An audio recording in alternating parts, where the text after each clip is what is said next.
PhD degree in educational leadership from Oxford, USA. Presently work as a faculty member and advanced postdoctoral research scholar in the Department of Counseling and Human Resource Services at Darden College of Education in USA. Published numerous scientific journal articles, book chapters, and invited blogs and presented scholarly work at many international conferences. Extensively traveled through various countries and attended several universities and training institutes abroad on prestigious international scholarship and fellowship, including Commonwealth Scholarship for the United Kingdom, ITTO Japan Fellowship for Australian National University in Australia, DSE German Scholarship for Indonesia, Singapore and Germany, MASHIV Israel Scholarship for Technician Israel Institute of Technology Israel, Netherlands Government Fellowships for Washington University, and many more. He is a member of National Career Development Association of USA, chair of the Awards and Scholarship Committee, and member of the 2021 International Conferences Planning Team of the Asia Pacific Career Development Association USA, recognized as an effective international career counselor and received several awards, including the most recent APCDA Emerging Leader Scholarship Award in 2020. So now I request Dr. Vijay Paralkar sir to deliver today's lecture, sir. Please, sir. Yeah, thank you so much. Let me share my screen.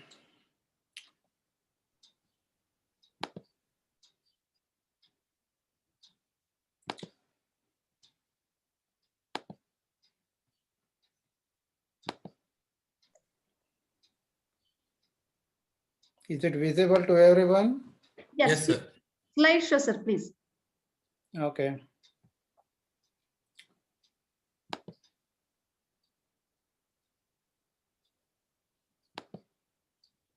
Okay, fine, sir.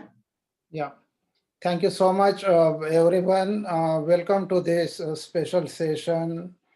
I think in next hour and a half, we will be talking about what are the opportunities for higher education in agricultural and allied sciences around the world in different countries. And I will be focusing mainly on what are the admissions criteria, on what basis the admissions are being made, what are the care to be taken, what to do and what to avoid or what not to do, and then what are different sources of information in different countries, and then what are the scholarships or fellowships or funding agencies available to provide funds for this education so that everyone can have access and opportunities to pursue their dreams.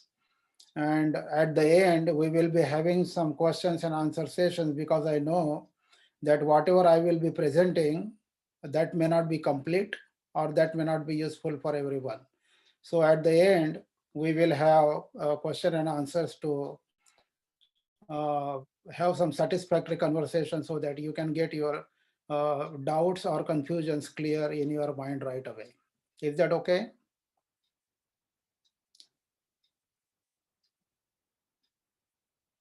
Can you hear me, everyone? Yes, yes. Okay. So this is going to be an interactive career talk because I want you to participate at some point. May not be too much, but at least to some extent. So let's see.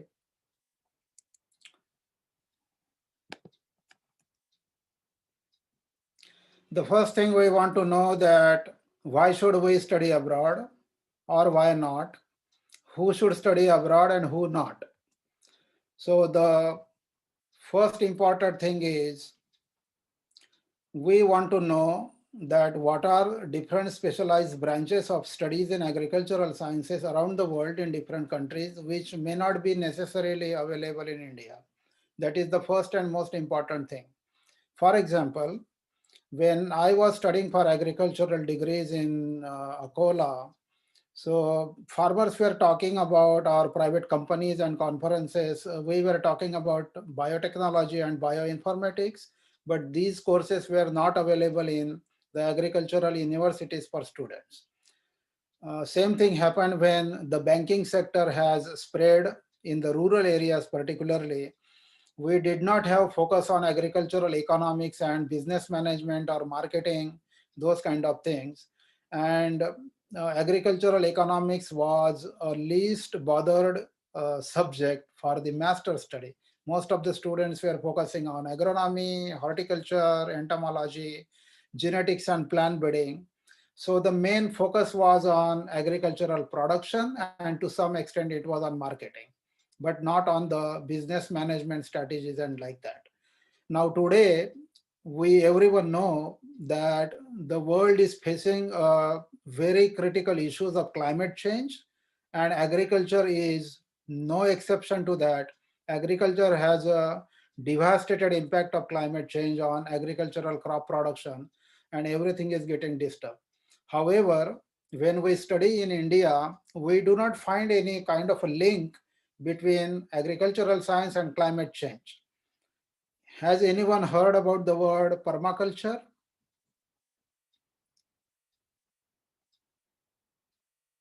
Has anyone heard the word permaculture? Please participant put their response in chat box. Okay.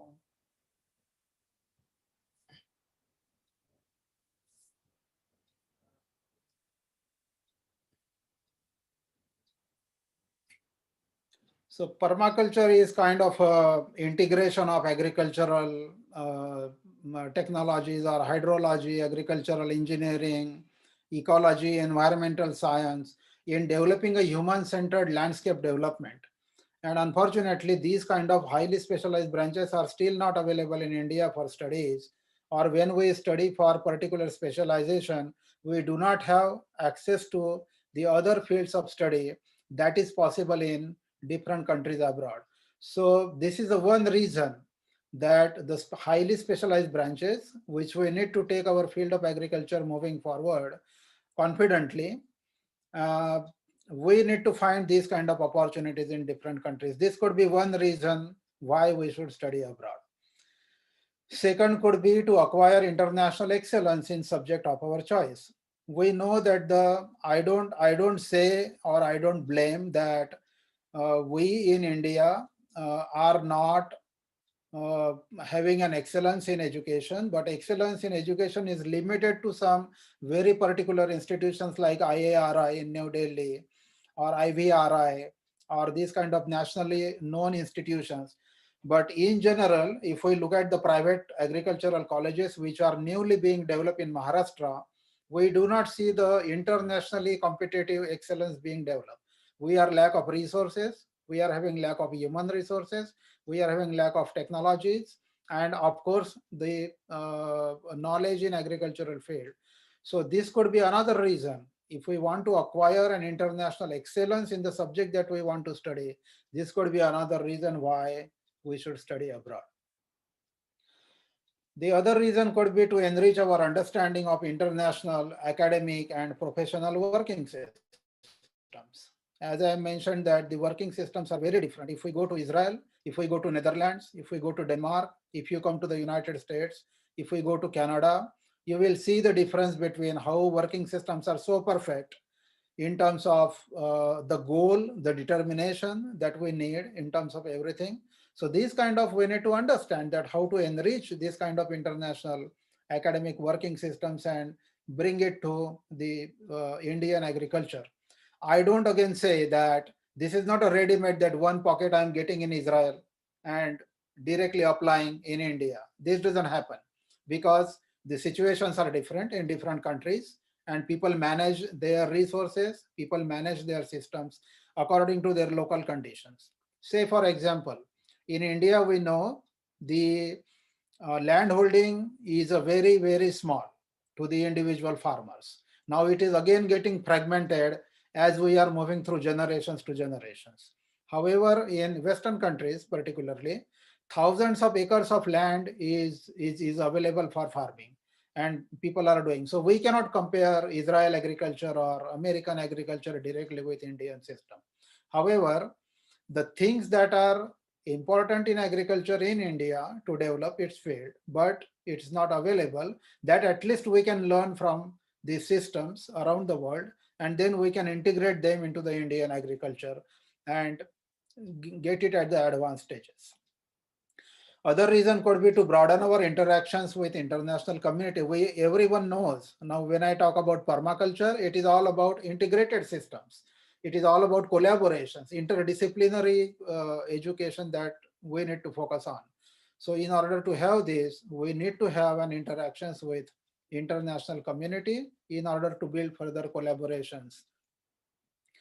And of course, the most important thing is to experience international cultures and lifestyles, because every human being, although we are professionals, but ultimately at the basic, we are all human beings. So when we are human beings, we have to interact with the surrounding and with the different cultures and different lifestyles to understand each other. Then only we can develop collaborations and we can learn from each other. So there are a lot of things from Indian agriculture that the world can learn. There are a lot of things in the world agriculture that India can learn. So this is kind of a symbiotic relationship between different countries, and that we need to tap these resources or these kind of opportunities and explore the possibilities for future. So these are some of the reasons, to my understanding, I think that we should have an access to study abroad. Is there anyone who think any other thing behind except this one? Do you agree with me with all these points, or it is not required?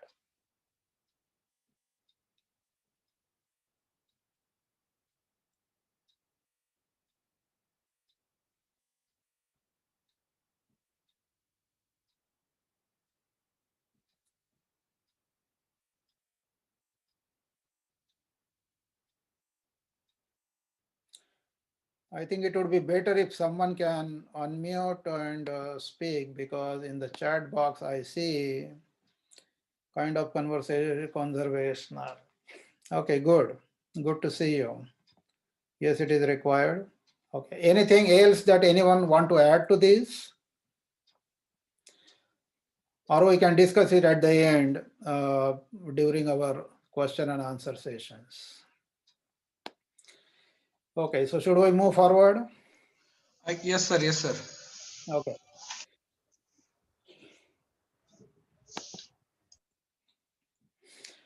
The next point is, when we think of study abroad, there are different questions that comes to our mind, and it's pretty much obvious. When I was trying to get this kind of opportunities, I was also having a lot of questions. The first and important question is financial difficulty, because we all know that international education is very expensive, and our financial conditions most of the time, because we all come from agricultural background, it is very difficult for us to pay for all these expenses from our own pockets. So financial difficulty is the most important question that usually comes to our mind. Local language and communication. We often say that when students go from one country to other country for study, they experience culture shock and they experience language difficulties. The international research has also found that these are the two important issues that students always face. So local language and communication. For example, when we go to Germany, people usually don't speak even in English. So even if you are good at English, but if you go to buy some grocery in the local stores, people will speak in German, and that may be the barrier for us. Same thing is in Israel. We don't know how to communicate in Hebrew language when we go to Israel. So this local language and communication is sometimes a question that comes to our mind. Food, we all know the Indian recipes are famous all over the world. Unfortunately, those are not always available in different countries. So we need to adjust with the food habits, or we need to face these challenges. Food is a question that should come to our mind. Weather, as I mentioned to you, that currently I am located in Greenville, North Carolina, in the United States, and this is 425 kilometers south of Washington, D.C., or 140 kilometers west of Atlantic Ocean. But still, although we are located at coastal region, today's temperature is 0 degrees centigrade. We never experience snowfall. When you watch television and look at the news from Canada and America, you might be seeing how snowfall and how we face different challenges. So weather could be a challenging factor when students want to go to different countries. Beforehand, they need to check where they are going to the right place or not, because it directly affects our health.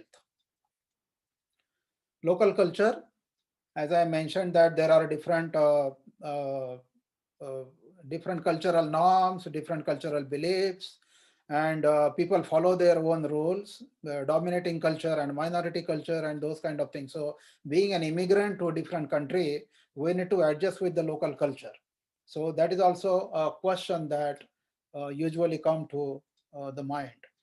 So, and of course, the future job opportunities is the most important question that almost everyone is looking forward when we think of study abroad. Because this is not an easy task. If we do not know that what is going to happen if we study abroad, then it is a problem sometimes. So these are some of the common questions that comes to our mind.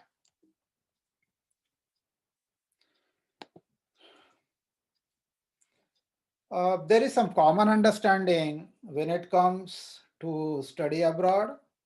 The first thing is that most of the people think it is necessary to qualify the exams like TOEFL, Test of English as a Foreign Language, or IELTS, International English Language Testing System, or GRE, Graduate Record Examination, or if someone is interested in the business management or business related courses, then they might think that they have to appear for GMAT exam, the Graduate Management Aptitude Test.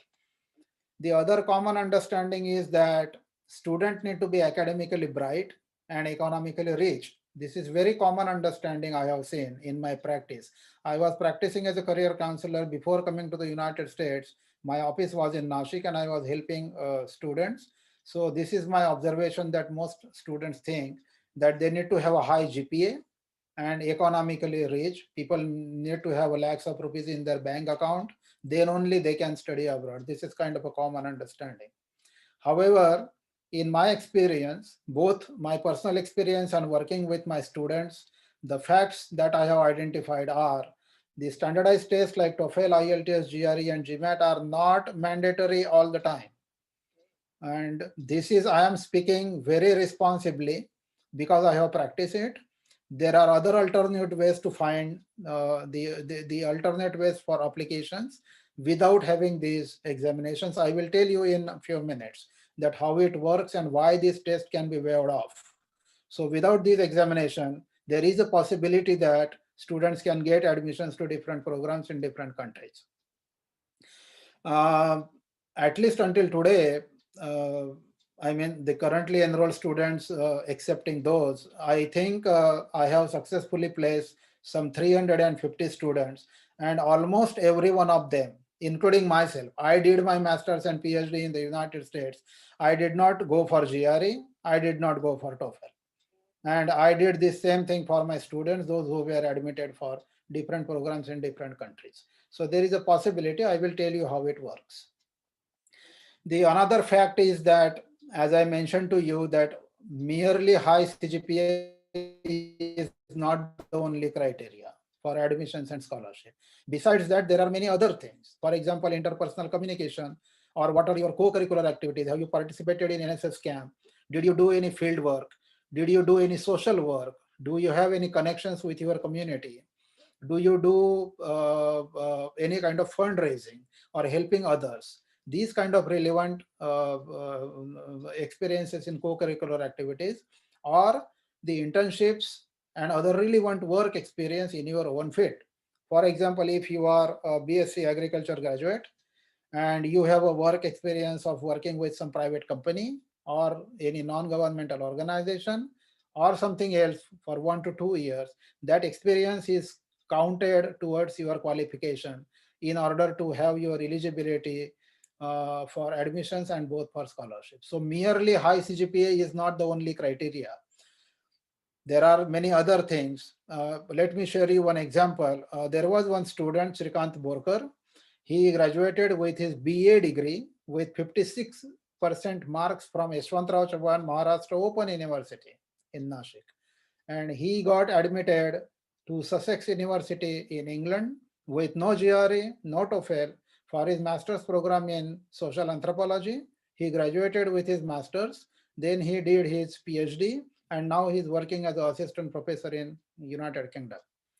So 56% marks graduated from YCMU Open University, but still could do these things because he was having these other qualifications. He was very active in social organizations. He was having a very good interpersonal skills and communication skills, and that helps him to get to that destination.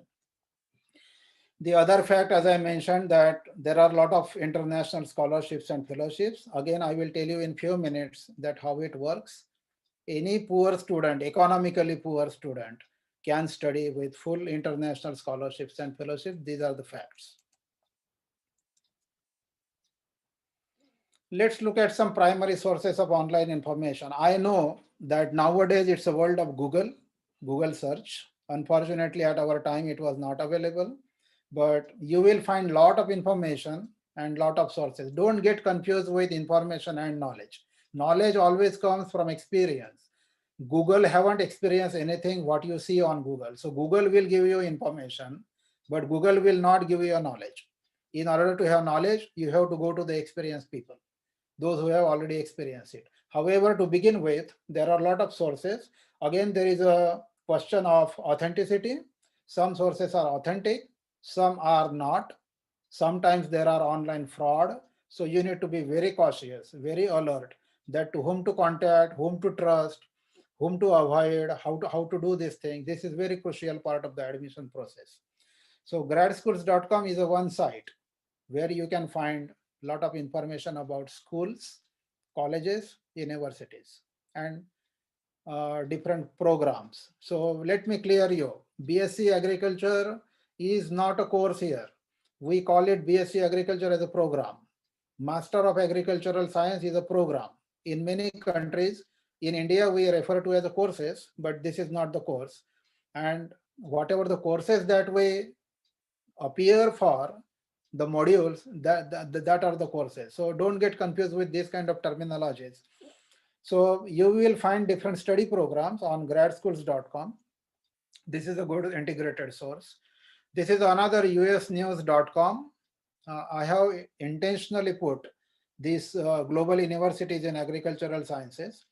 At the end of this session, I will be sharing this PowerPoint presentation with the convener and his team, and all of us will have this copy. So don't, don't get bothered about your pencil and pen or your online recording or data, anything. This PowerPoint presentation will be available to everyone. I will email it to Dr. Dadwad, and probably he will share with everyone. So this usnews.com will give you the information on universities of agricultural sciences around the world. Studyinternational.com is another site. So there are different sources of integrated information where you can find a lot of schools. But remember one thing, that after you find the name of the school or name of the university, then forget about these websites. Then stick to that particular university and particular college, particular school. That will give you a comprehensive information about the programs that they offer, about the sources of scholarships and everything. And then you don't need to rely on these websites. But to begin with, just to have a general idea or general information, there is no problem in referring these websites, but I don't recommend always to use this one.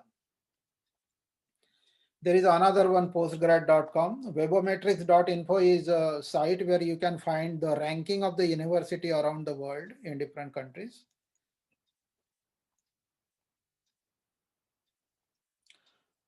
And then there are some country-specific sources. For example, in Australia, studyinaustralia.gov.au, you can go to this site and find the information about Australian universities. There is an Australian Education Council in Delhi, in the Australian High Commission. They have a manager. We can email them and get the information. if we really want to go for authentic sources.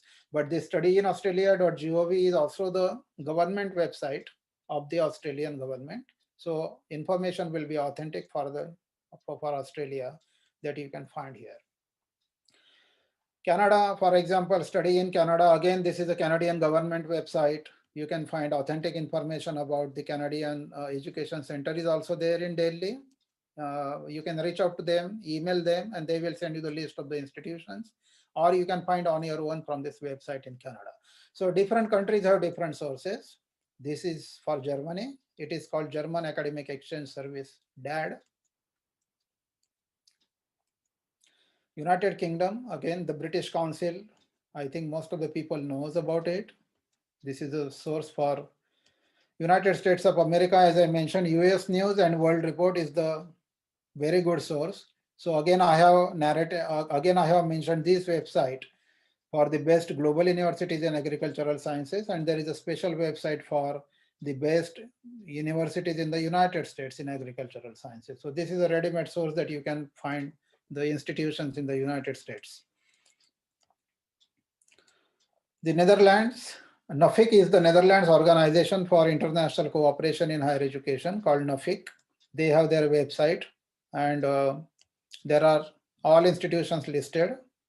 For Israel, it's the Ministry of Foreign Affairs of the Government of Israel. This is the website where you can find the institutions in Israel.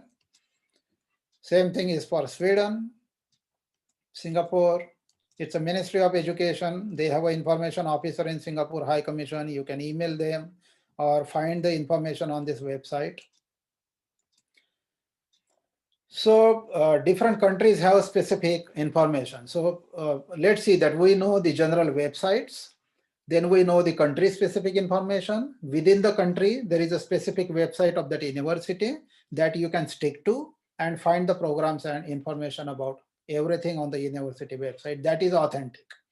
Don't go to the hotel. I know many people organize seminars and no one asks a question to the seminar presenter that what is your qualification, what is kind of your experience. No one asks. People pay some fees, 500 rupees, and they attend a seminar in hotels. So that is not the correct way to go there and find information.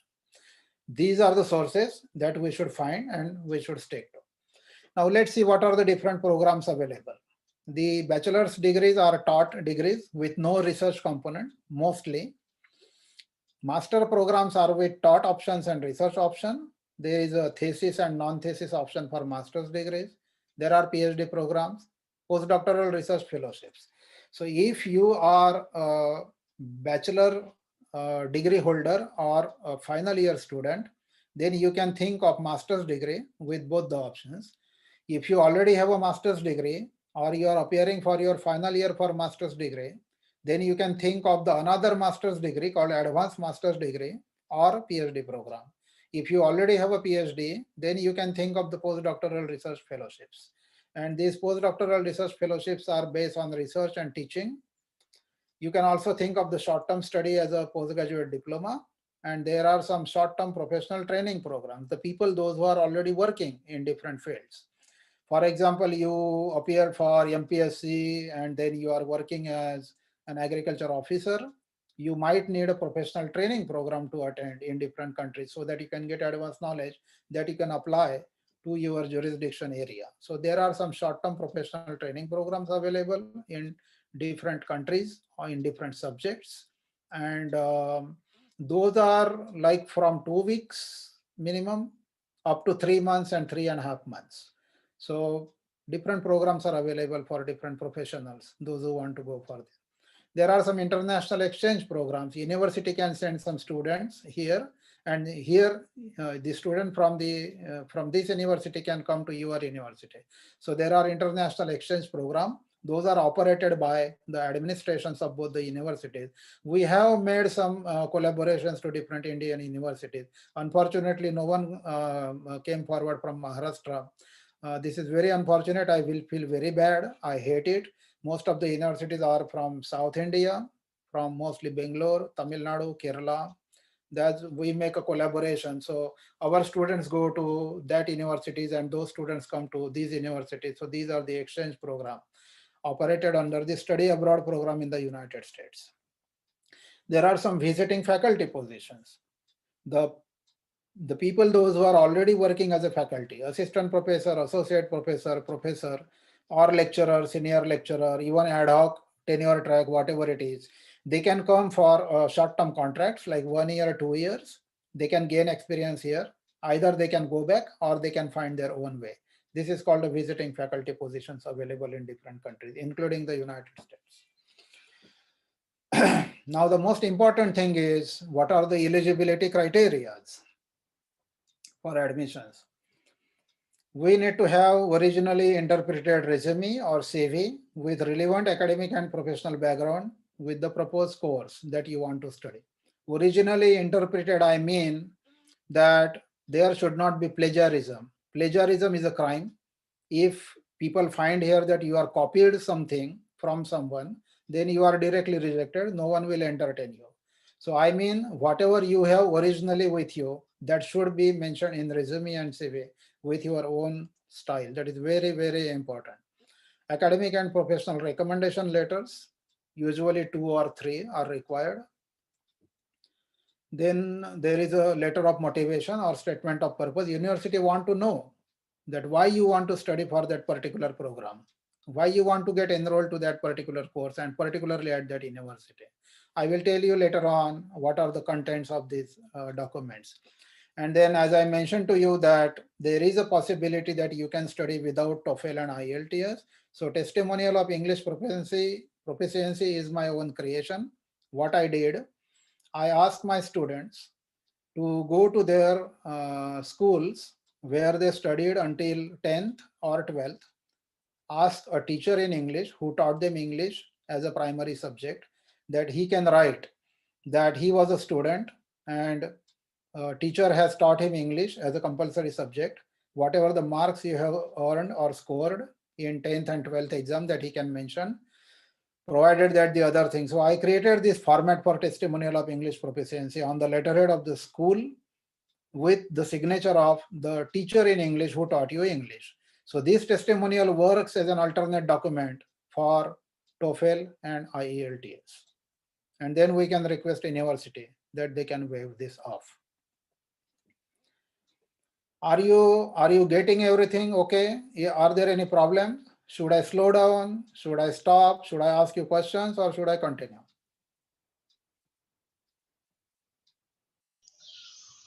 Sir, you are going absolutely fine, sir. No problem. You can go ahead, and we will, whatever the questions are there, we will take it at the end of session in question and answer session. Okay, good to know, because I just want to make sure that, because this is not kind of a pravachan, it should be helpful and it should, I mean, people should understand it. That is the purpose. So if anyone has a difficulty, please write in the chat box and the moderators can take care of it and we will then make the changes if we require. Is that okay? So let's move forward. Here are the major contents of recommendation letters. The first thing, the recommender or the person who is writing recommendation letter for you should mention that how long and in what capacity the applicant is known. For example, if I am a professor, I am writing a recommendation letter for my student. So I should first write that how long my student is known to me. For example, for 4 years, for 3 years, and in what capacity. As in my capacity as a professor who taught him human development subjects in the 3rd semester or whatever it is. What is my capacity? How I am connected to the applicant? That is very important. It is not necessary that you are taking a recommendation letter from vice chancellor or dean or associate dean that is more valuable than the assistant professor. No. Assistant professor is directly connected to the student. So recommendation letter from assistant professor is more important or more valuable than the letter from associate dean or this, because those are administrative positions which have indirect contact with the students, not direct contact. So hierarchy in the positions doesn't value how directly or closely the recommender and students are connected to each other. That is valued in these countries. Most of the countries, I mean, almost all countries. And then the recommender should comment on academic and professional record, that how this student was, particularly compared to the other students in the classroom. Comments on non-academic or professional activities. As I mentioned, that what are the non-academic activities the student has gone through or participated in or engaged in. This is very important. Personal characteristics with strengths and limitations. I have seen many recommendation letters where professors write so boasting words. He is so nice, he is very good, and he has a very high potential and rich experience, very fantastic words. That doesn't help. Then people ask question that if your student is so nice, why he is coming for study here? He should come as a professor. So that's a problem. So there again it comes to authenticity, that what are the limitations in the student, to fulfill those limitations and fill up the gap between the knowledge that he has and that he want, so that he can study. That is the purpose that someone is coming to this country. So while writing recommendation letter, please avoid the boasting words or very highly rated word which has nothing to do with the reality. That is very important, including the limitation. For example, let's take in a simple language. The limitation could be that uh, during his education here in India, he did not have enough access to the modern technologies that he might need to acquire or learn during his studies in your university. This could be one. So indirectly, this is a limitation, that technological advancement, and we know this, that we are lacking advanced technologies that can be fulfilled in this Western world. So these kind of things need to be taken care of while writing the recommendation letter, and the general remarks of recommendation. So these are the particular points. We have some templates, samples of recommendation letter. When students need, we provide it to them and ask them to make the recommendation letters accordingly. The main important other thing is a statement of purpose or the letter of motivation. University want to know why student is interested in. So what is your natural interest or reasons in choosing your area of study? Again, this is not just that we are a group of 4 or 5 students and other students are thinking, that's why I am also thinking. This is not the reason. The reason should be, what is your own motivation? Why you want to choose that particular area of study? That is very important to mention. So that shows there that you are self-interested in this subject areas. What is your academic and professional background? What are the course modules of the proposed study that you want to study in any country or a training program? And what is your ultimate professional goal for future? What would you expect from that program to acquire in terms of knowledge and skills, and that you want to apply to achieve your goal in future? And that would be your concluding statement at the end on how your past, present, and future are matching to each other. So these statement of purpose, again, we have some templates, what language should be used, what to be avoided, how to make it clear. We can provide these templates or samples to the student, those who are interested in following the admission processes. This statement of purpose has a limitation of the page, maybe 1.5 or 2 pages. Some people write 3-4 pages. People are so busy that they don't have time to read everything. Let me tell you, every professor spent only 1 to 1.5 minutes in reading your SOP or the statement of purpose. So remember that this should not be more than 1 page or 1.5 page. Okay.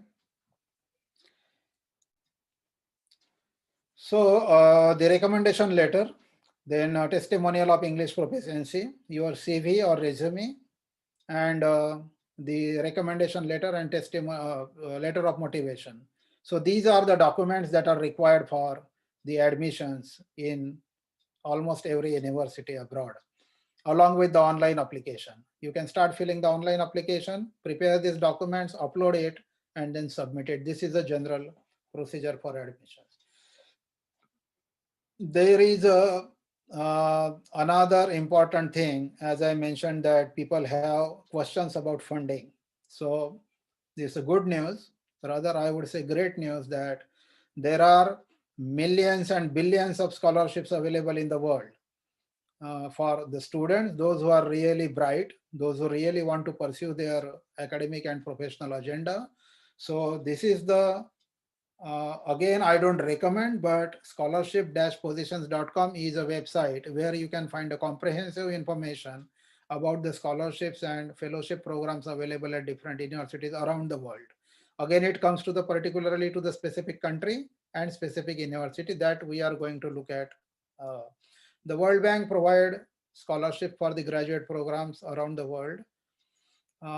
Again, let me tell you, for example, in India, if we have a BSc degree, and then if we are pursuing master's degree, we say that someone is pursuing his post-graduation or postgraduate degree.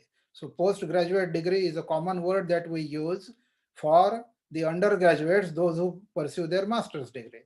But in Western world, the graduate education is the master's and PhD degrees. The student, those who are enrolled for master's degree and PhD degrees, they are called graduate students. And the student, those who are enrolled for undergraduate degrees, they are called undergraduate students. So when we say that World Bank Graduate Scholarship Program, it means these are applicable to the masters and PhDs and postdoctoral research training and those kind of things. So World Bank provide scholarships around the world, and Joint Japan World Bank Graduate Scholarship Program is there called JJWBGSP. Here is the email and the website. Once I share this PowerPoint presentation with everyone, those who are interested in, they can log into this and find more information about the application process. Another major source of funding is Asian Development Bank for the students, those who come from Asian countries. It covers 16 universities in 10 countries. This is sponsored by Government of Japan. The OPEC Fund for International Development, OFID scholarships are there. DFID shared scholarship scheme that is operated, the British Chevening Scholarship. These are mainly for the United Kingdom. It covers 55 universities in UK. These British Chevening scholarships are there. These are highly competitive. Now let me tell you that I am providing you only information. This is not knowledge. When you will experience it, how to get these scholarships is a very difficult task. So all these scholarships are competitive. Those are not easy. It's all competitive. We need to prove our potential, and then only we get it. The Overseas Research Scholarships called ORS Awards, again for the UK universities. Felix Scholarship Program for London, Oxford, and Reading universities in UK. Graduate teaching and research assistantships in USA. If someone is interested in the United States education, then USA is the country in the world who do not have a federal one comprehensive scholarship program for these students. Rather, they provide funds to the university, and university provide graduate teaching and research assistantship to the students, those who are enrolled at that particular university. Universities have different types. As in India, we have government universities and private universities. So here in the US, we have public universities. Those are relevant to the government institutions, and the private universities. And all of them have different assistantship programs available to them. This assistantship covers 100% tuition waiver, so no tuition fee. And then you get a stipend monthly that is for your living expenses when we live day-to-day life. There are Mashal scholarships in Israel. If someone is interested in, this is a program of Ministry of External Affairs. The government of Israel provides these scholarships. If someone is interested in Netherlands, then Netherlands government provide funding that is called Netherlands Fellowship Program. You can go to this website called nafik.nl and get all details about this. Australian government provide two different scholarships through AusAid, Australian Agency for International Development, the government scholarship program called Australian Leadership Awards and Australian Endeavour Awards. Highly competitive, but highly paid. I mean, I know if students want to pay for their entire program, for example, $50,000, then students get some $70,000 or $75,000, something extra than the required funding. Then in New Zealand, it's a New Zealand Agency for International Development. They provide scholarship for New Zealand universities. Germany has a German academic exchange program. And in Europe, the most important is Erasmus Mundus scholarship by the European Union. This covers almost all countries in Europe. Now, let me tell you the Scandinavian countries like Sweden, Norway, Denmark, Germany, these countries do not have tuition fees for the international students as well. All tuition fees are free. So these universities have only living expenses. So education in these countries is relatively cheaper compared to the programs in United States, Canada, Australia, or United Kingdom. So European Union provide this Erasmus Mundus scholarship for the countries located in the Europe. Now, I don't go into this detail. This was just to mention one important point, that if we want to join all these 9 points together with 4 continuous and non-overlapping lines, you can try, but we don't have, as we don't have time, we need to have some questions and answers done. But if we start thinking that, okay, I need to join these 9 points and with 4 continuous and non-overlapping lines. So what I do, I start from here. I come up to here. This is 1, then this is 2, and maybe this is 3 or 4 and like that. But this doesn't work. If you do, we don't get an answer. The answer is this one, that you start the line from here, go beyond this boundary here, and then come here. This is the second. Again, the beyond the boundary of these 9 points, then this is the third one, and then come to the fourth one to this direction. This is the only way to connect. And the message is that try to think outside the set boundaries with uncommon attitude. So when I said in the beginning that who should study abroad, I know studying abroad is not the only option available. There are a lot of other things to do.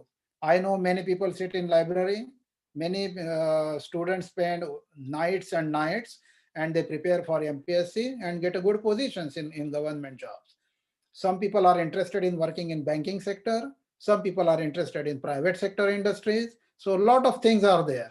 Only studying abroad is not the only option. So I don't think that everyone should think, but the student, those who are really interested in a creative ideas, as I mentioned that it's a integrated agriculture development, or like combining forestry, veterinary, ecology, landscape development, agricultural science, ecotourism, businesses and everything, and in a partnership, in collaboration, if we want to really create something through research or through teaching at international level, then someone should think of study abroad. And for doing that, we need to have an uncommon attitude. Sometimes I know when I was trying to do all these things, my parents were telling me, oh, we are economically poor, we cannot do this, we have a lot of responsibility, and how you will do that? But I was a rebeller. I said that no, my intention or my intuition tell me that I need to do this. So I did this, and it is very difficult. It's not easy. It's not easy way. It need to have a very strong self-motivation, then only it happens.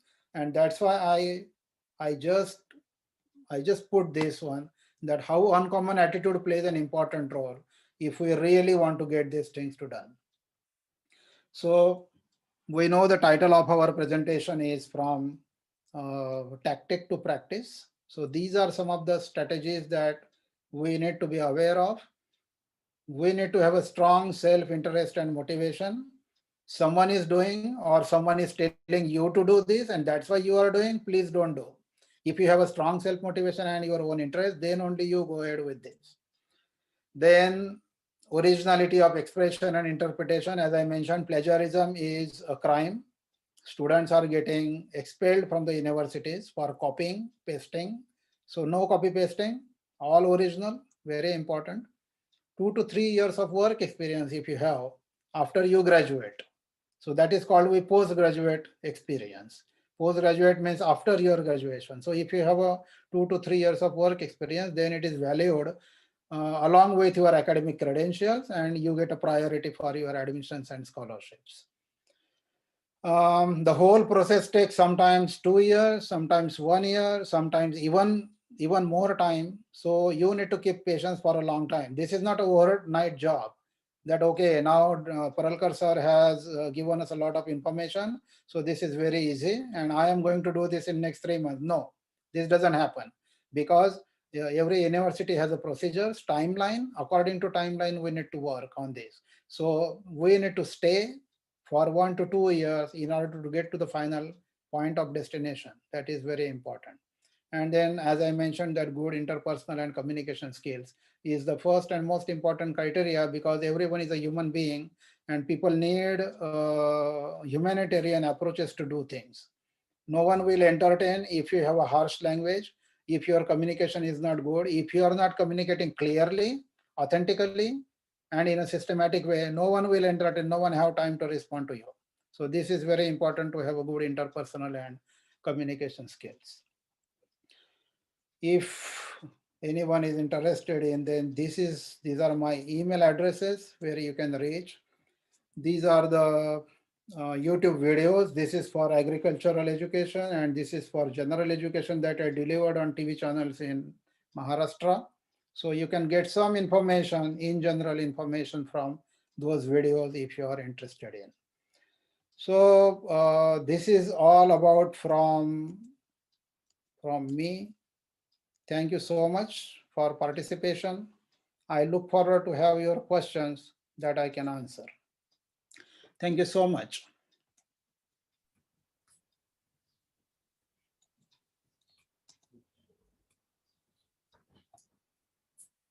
Thank you, sir.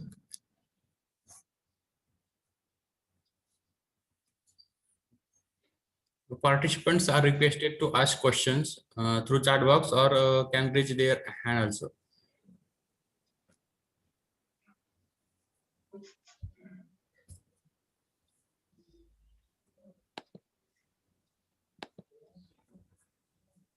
Some participant asking, is there any scholarship for PG diploma? Yes, there are scholarship programs for certificate courses, PG diploma courses as well. I forgot to mention here, but for example, Dresden University of Technology in Germany, the Mashaw scholarship programs are there for the PG diploma in Israel. The Netherlands government program, the NFP Netherlands fellowship program, is meant for the PG diploma and short-term training programs in the Netherlands. So this covers both for higher education opportunities and for PG diploma and certificates.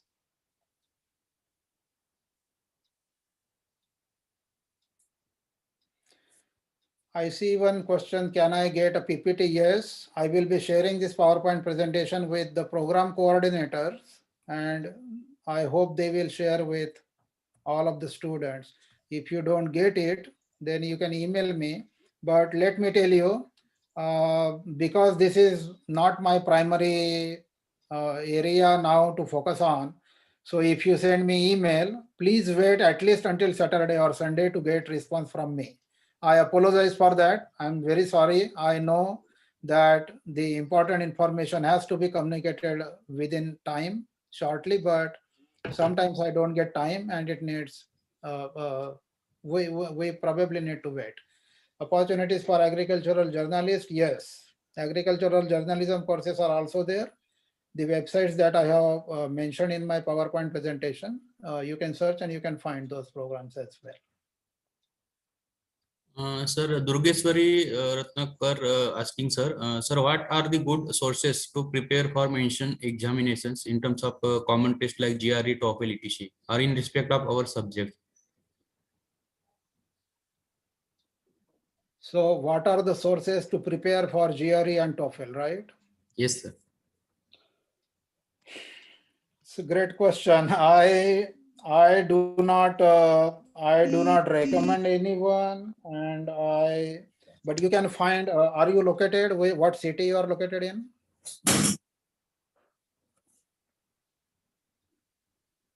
Dr. Mohini Dange. Yes. Hello. Hello, please ask Hello. your question. Yes, I'm listening. Hello. Sir, can you hear me? Yes, Yes. yes, madam. Sir, I am an in-service candidate. I have completed my PhD program, and now I would like to go for a postdoctoral program. So, just want to know, being an in-service candidate, what should be the duration? Like it is said for postdoctoral, sometimes 3 months, 6 months, 1 year programs are there. So, which is the one that we should follow, or which is the one which will be useful for us for our academic careers? For academic career, definitely the postdoctoral fellowships are very important, very crucial. But unfortunately, the postdoctoral fellowships or associateships are minimum of 2 years, not of short term. So it's up to you to decide, because you are in working professional. So I don't know your employer how they will allow you. If they do not allow you for 2 years for postdoctoral fellowship, then you can go for the short-term training program. But for academic purpose in academic enhancement in future, probably short-term programs will not benefit you much. You will get advanced knowledge in that particular field. Let's take an example for Center for International Postgraduate Studies in Environmental Science at Dresden University of Technology, or the Advanced Irrigation Systems Management in Israel at Haifa. So these are the courses that are for 6 weeks, so 1 month and 1.5 months. And then you can come back and serve your community where you are working. So it's up to you depending on your situation. But for academic purpose, I would recommend postdoctoral fellowships, and that is minimum for 2 years. Thank you, sir. Thanks a lot. You're welcome. Durgeshwar, Please ask your question. Good morning, sir. Sir, my question is, should we go for foreign authors or foreign researchers to study in foreign, sir, or Indian is sufficient, Indian authors?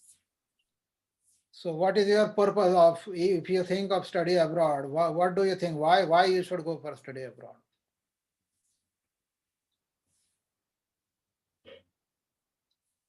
It all depends on person to person. There is no comparison between that, should I continue in India or should I go abroad? It all depends on your motivation. What do you want to do after your graduation, whether in India or abroad? It all depends on that. So can you tell me why you want to think of, why you think of study abroad? Sir, to just enhance the farmer's capability, or in terms of agriculture, to enhance the potential or efficiency in agriculture in Indian continent, sir, in Asian continent. Okay. If this is the purpose, then you must think of study abroad, because then you will get a new approaches, new outlook that will help you to achieve your goal.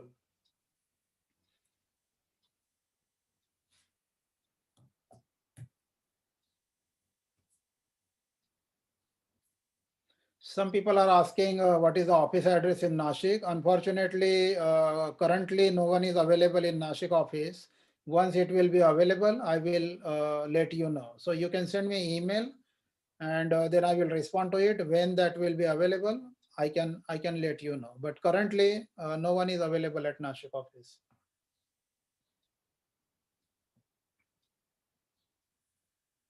Sir, someone asking, sir, please highlight about visiting faculty opportunities in foreign universities. Yeah, this is very simple. Dr. Nitin Ubade, I think. Yeah. You directly communicate with the university department or find the job. If you go to the website of the university, particularly you will find the human resource department, HR department. And in the HR department, what are the job vacancies available at that university? What are the open positions are there? If you find a visiting faculty position available, then you can directly apply. I have seen many people working here in the United States at many universities, including our university where I work, that people, they directly apply, appear for interview, and they accept the offer and they join it. So this is pretty much very straightforward. You just need to apply according to their job description and what are their requirements, what they are looking for. It's an online application process. You can have that online application process and just simply apply. If you need any kind of guidance at particular point, then I can do that.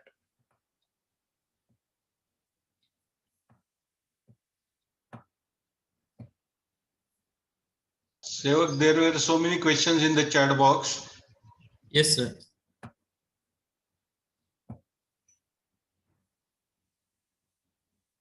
I completely BSc appearing in postgraduate diploma in agriculture warehouse management, BCA, ITI, which agriculture course I can join? This is a question, Mr. Rishikesh Ray. This is the question that you need to ask to yourself. Because there is no ready-made answer. Again, the question comes that when you want to think of what course you want to join, what do you want to do with that course? For example, if you have an agriculture warehouse management diploma, and if you want to go for the master's degree, Masters of Business Administration, or Master of Arts, or Master of Science in agricultural warehouse management, or supply chain management, for example, then you will have to think that what you are going to do about that. I agree that you don't know about agricultural courses, but this is one example. What is related to warehouse management? What is your interest? Because I see your BCA. BCA is a Bachelor of Computer Application, right? Sir, if we want to pursue doctorate degree from foreign country, do we need to crack their national language examination like TOEFL? No, not necessarily. You can provide a testimonial of English proficiency written by your teacher in English who taught you English as a subject, submit it, ask them to waive off. When you arrive in this country, then they can test you just like in 1 month period, and you follow it. Because nowadays, even education in India has becoming like, it is not like old days that people were studying in a Marathi medium and then they were entering into English medium. Now, right from the beginning, students are appearing in English medium schools, and that helps students to get waive off their TOEFL and IELTS scores. So that is not mandatory. Some universities do require, but most of the universities can waive off that condition of TOEFL or IELTS. Sir, what is the scenario of agriculture in foreign countries, sir, in comparison point of view with India? What does that mean? What does it mean by scenario? Some participant asking. Sir. Yeah, I see Durgeshwari Ratnakar, but I don't know. Can you please elaborate on this? What do you mean by scenario of agriculture? I don't get that.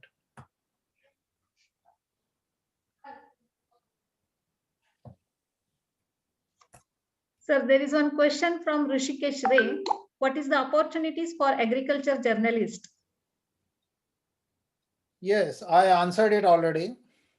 If he has listened to that. Vaibhav Shelar, please ask your question. Hello, Vaibhav Shelar, unmute. Hello. Hello, sir. Ask your question.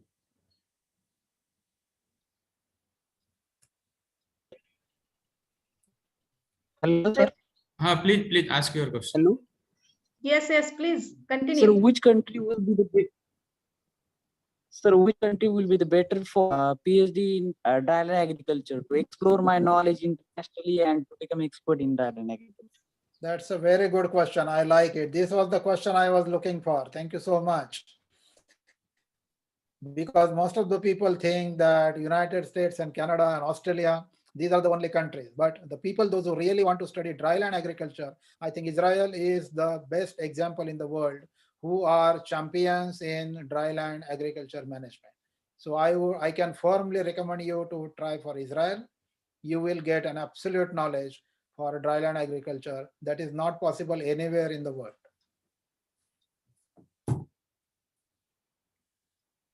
Does that answer your question completely? Sir, opportunities or fellowship and best universities to study abroad, particularly agronomy subjects, sir. What is meant by best university?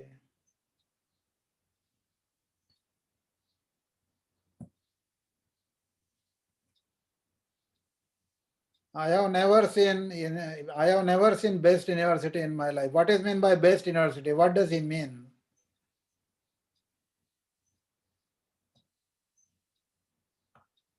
If it is, I think, Shubham Pal. So if Shubham is interested in agronomy, then he should go to the university web pages, find the course content of the program in agronomy, and if he think that the course contents or the modules that are mentioned on the university website for that agronomy program, and then he can think of that, okay, this is what I am looking for, and that is so he has to decide what university is best for him, because some university might be best for him that may not be best for anyone else. So it is up to him to decide which university is best and which not. And that is completely dependent on what are the agronomy programs available at particular university and what are the course contents that he want to pursue so that he can get appropriate knowledge. Let's take an example. If he is interested in a particular crop like jowar in agronomy, then he will have to find the universities where the research on jowar or sorghum is prominent or appealing, that he need to decide. Of course, with the help of the counselor, we are there to help, but he will have to find his own way and decide which university is best. So there is no ready-made best university for anyone in the world.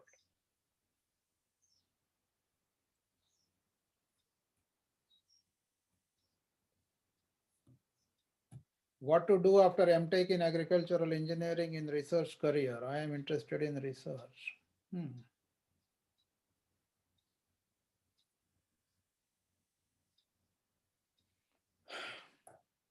I have no answer to this question.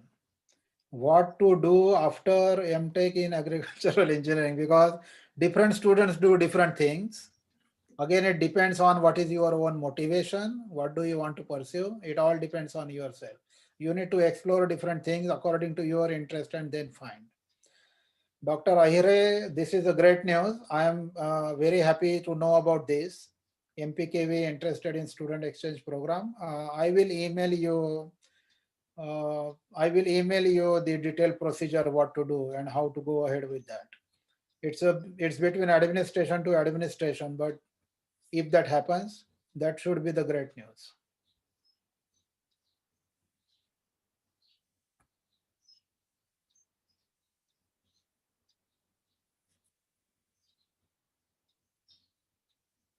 This country is best for soil science in PhD with scholarship, low tuition fees.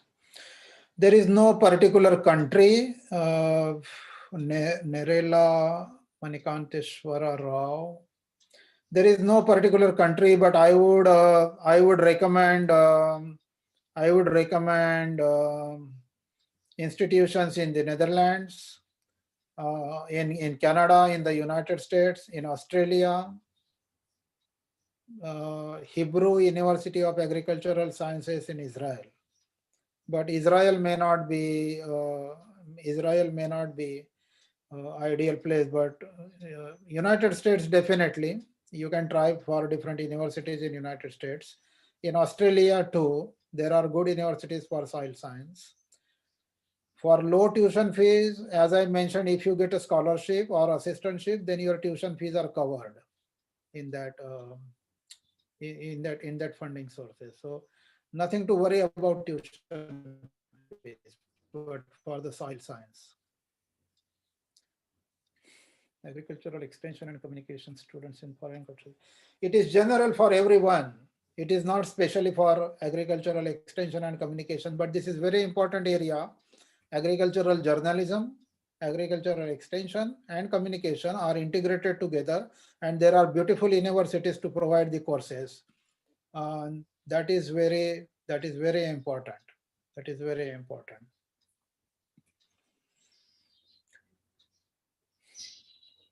Please provide the foreign university list to avoid false universities.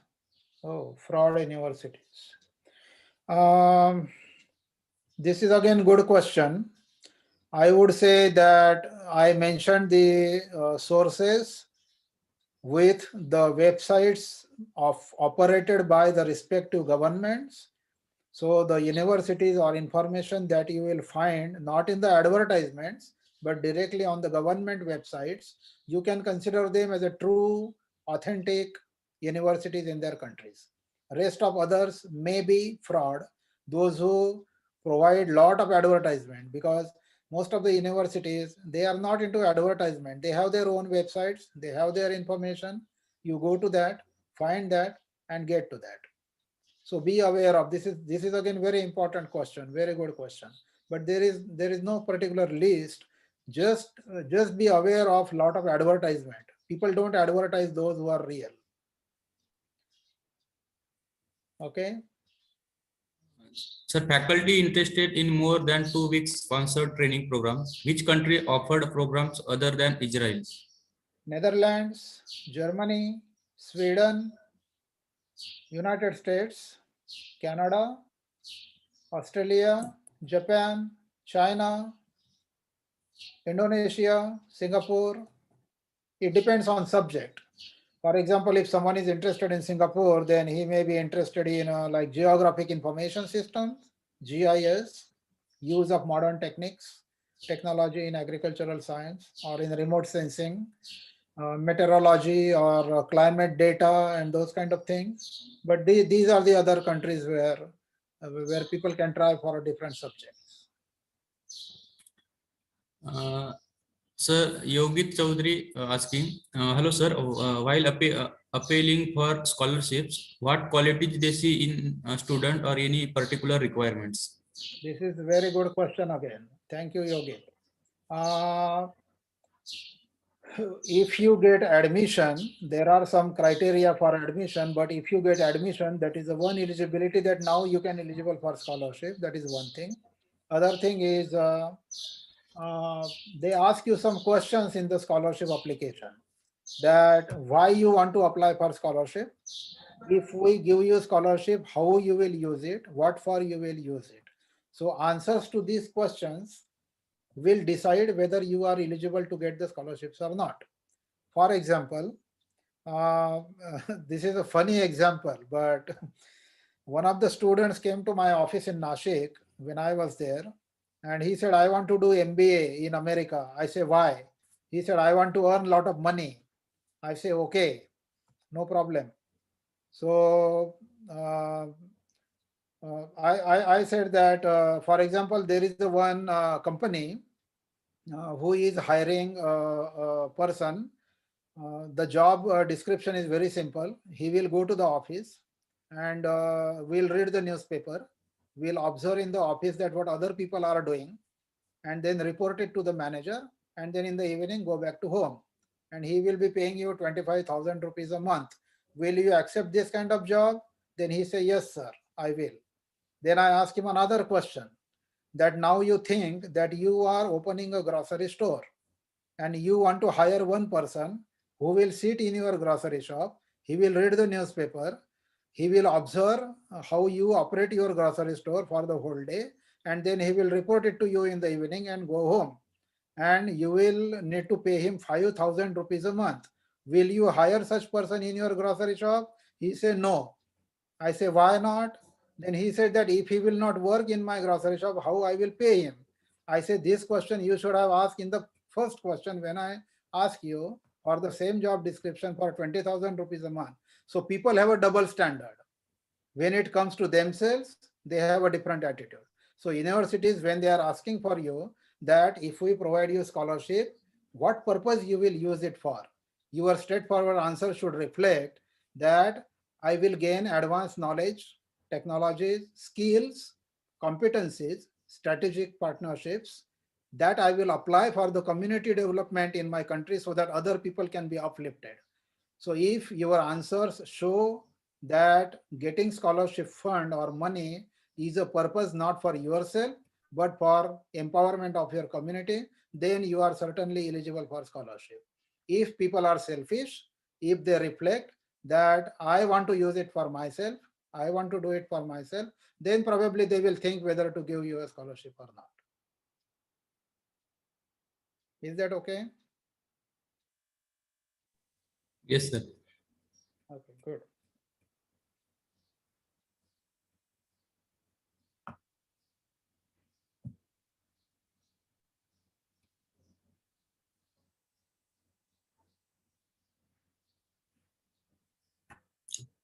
Sir, after graduation, can I go abroad for a master degree without any gap of 1 year? Yes, it is possible. As I mentioned that the uh, procedure for admissions and scholarships require at least 1 year or 1.5 years.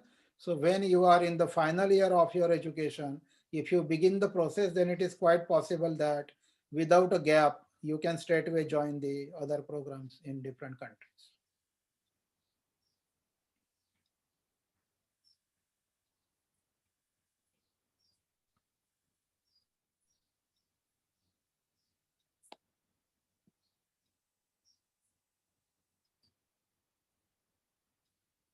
Okay, sir. Any other thing? Sir, what are the documents required for admission in postdoctorate degree in abroad, sir? Postdoctoral fellowships, you mean, after PhD? Yes, sir.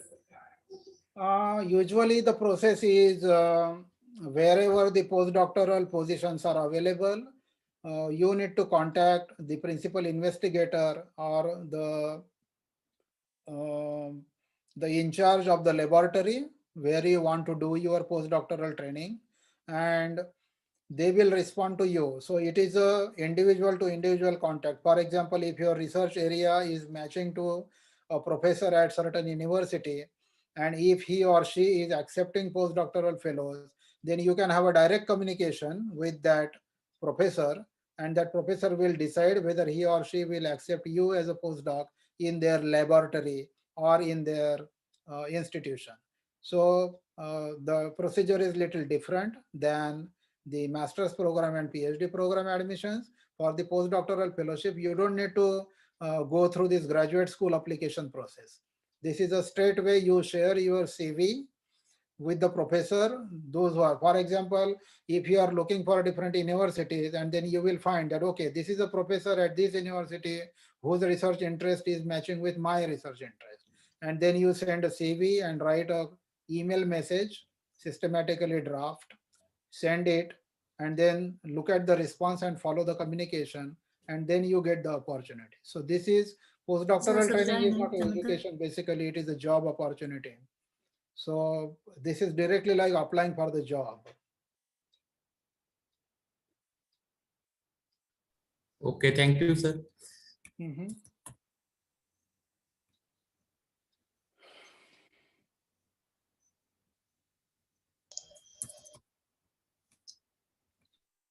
Work experience is not mandatory. I said that work experience is considered superior, but work experience means not necessarily after you graduate.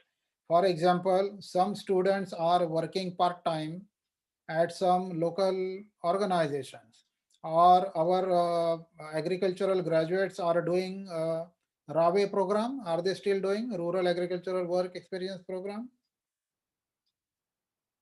Yes.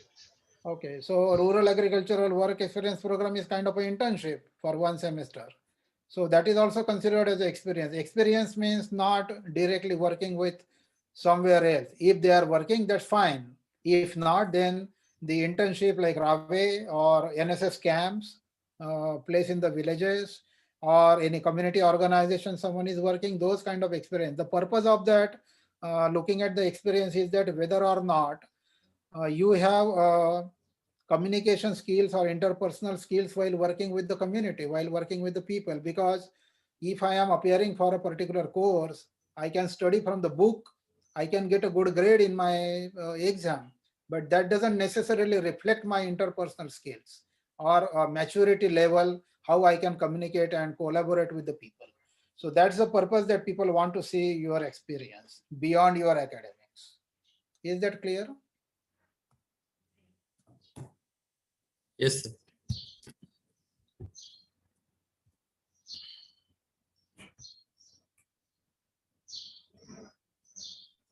Nowadays, every institution need work experience for job. Then how fresher can apply for any job? I have no idea. Uh, Internships, applying for internships is a good way. Volunteer opportunities is a good way.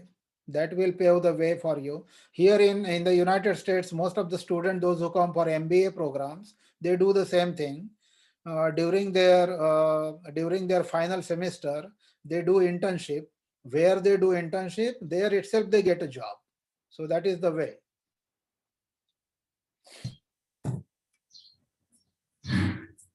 Thank you very much, sir. Now I request to Dr. P.N. Rasal, sir, Associate Dean, Postgraduate Institute, Mahatma Phule Krishi Vidyapit, Rauri, for remarks on the lecture. Good morning to all. And thank you, Dr. Vijayji Paralkar. Really, it was very nice to hear you, and I am very happy that the response from students, it was really very live discussion. They asked many questions through chat box. In even our faculties also had a very lively discussion with you. And really, there are very tactical things, tactical to practical. It is really very nice that you mention everything which is needed for student. And what are different scholarship, what is the scope, how you can go, and the example which you give regarding that MBA student who was the student who was eager to go to USA for earning money. And you again mentioned regarding the grocery shop. So that was really very live discussion, and I'm really thankful to you, and I thank you from our university as well as myself for giving us a very nice keynote address to our students. And I'm sure our faculties and students, they will surely get benefit from your lecture, and surely they will get more chances to have higher studies in abroad. So thank you very much, and I wish all the students very best luck for their foreign studies. Thank you very much. Thank you very much, sir. Now I request to Dr. M. Shaire, sir, Associate Dean, Punyaslok Ahilyadevi Holkar College of Agriculture, Hadgaon, remarks on the lecture.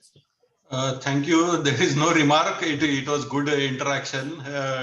Dr. Vijayji given the very valuable information from grad school, post-grad school. Then the World Bank and the Asian Bank, they are also providing funds for getting these scholarships. So the very nice information he shared with the students. Further, we would like that MPKV will have the regular interaction with you, so that our students and faculty will get benefit. You are having vast experience from so many years. You are doing the consultancy, and now you are there in the USA. I think that our collaboration will be more stronger than before, and our faculty and all the students will get benefited. Thank you. Thank you for your support. Thank you very much, sir. There is one announcement. Request to all the participants, don't leave the meeting. Immediately, second lecture will start. Now I request to Dr. M.B. Dhadwad, sir, Organizing Secretary and Assistant Professor, to propose vote of thanks. Thank you, Sevak. And a very special thank you, Vijayji Paralkar, sir, for being our honoring us, blessing us with your presence, and accepting our invitation on a very short notice, and that too on an email contacts. Thank you very much, sir. Besides that, though at your end there is a midnight time, it is around, I think might be 12 a.m. Midnight. Despite that, you have very enthusiastically and very lively taken that your session. Thank you very much, sir. On behalf of the PGI MPKV Rauri, I thank you a lot for such a wonderful lecture on strategies for higher agriculture education in abroad from tactical to practical. I must also thank you, sir, for enhancing this, emphasizing the need and motivating our students for studying abroad. Uh, it is the need of the hour to dispel some misperceptions and myths surrounding pursuit of studying abroad. And I am sure today you have resoundingly busted some of those myths during this session.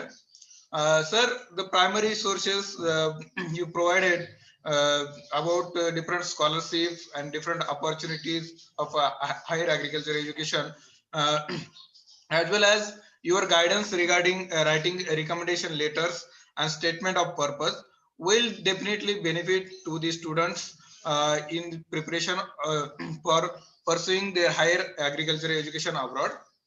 The guidance or strategic points will immensely help our students to plan their studies in abroad. I must also thank you, sir, for patently answering almost all your questions raised by our participants. Uh, uh, Once again, I thank you very much, sir, and we will likely to be associated with you and your university in future as well. As our Honorable Iris sir has asked the questions regarding the student exchange program, we will definitely will be in communication with you, and I thank you once again, you sir, for being present and giving such a nice lecture to our students. I also thank you, the conveners of this training program, Dr. Uh, P.N. Rasal sir, Associate Dean, PGI MPKV Rauri, Dr. M.C. Ayre sir, Associate Dean, Puneshlok Ahilya Devi Holkar, College of Agriculture, Hargav, and CAST, uh, Center for Climate Smart Agriculture and Water Management, team member MPKV Rauri, Dr. S.D. Gorantiwar sir, project investigator of the CAST WM, co-conveners Dr. M.G. Sindhe sir, organizing joint organizing secretaries Dr. D.K. Devkar sir, associate professor and technical officer, EDPGI MPKV Rauri, Dr. M.R. Patil sir, nodal officer and assistant professor of statistics, Department of Statistics, PGI MPKV Rauri, Dr. S.S. Sadapar sir, assistant professor and Department of Agriculture Extension. Similarly, I also thank you, the coordinators of this training program, Dr. D.N. Farate sir, Dr. Sevak Denge sir, Dr. Shubhangi madam, and I also thank you all the training participants for participating actively during this session. And I request all the participants to be present for the next session. We will continue our next session. As far as PowerPoint of Vijayji Paralkar sir is concerned, we will be sharing this PowerPoint through our WhatsApp groups, as well as those who are not in the training groups. They can send me their emails. I will send that PowerPoint to your email also. Thank you one and all. And over to you, Shubhangi madam. Thank you, sir. Thank you so much. Is it okay if I leave now? Yeah, thank you. Surely, sir. Thank you. Thank you very much. Yeah, thank you so much. I appreciated it. Thank you.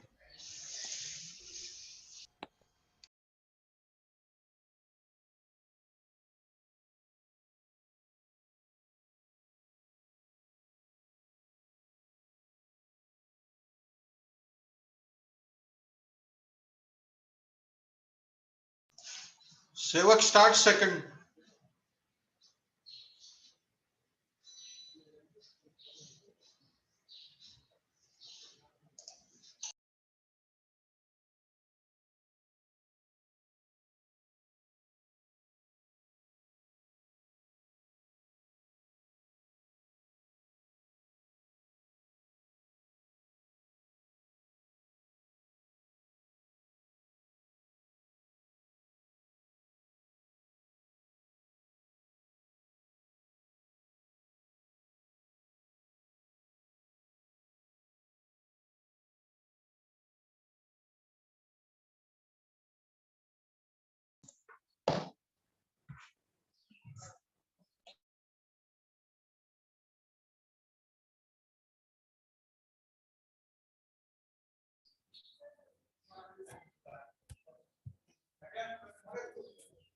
Hello.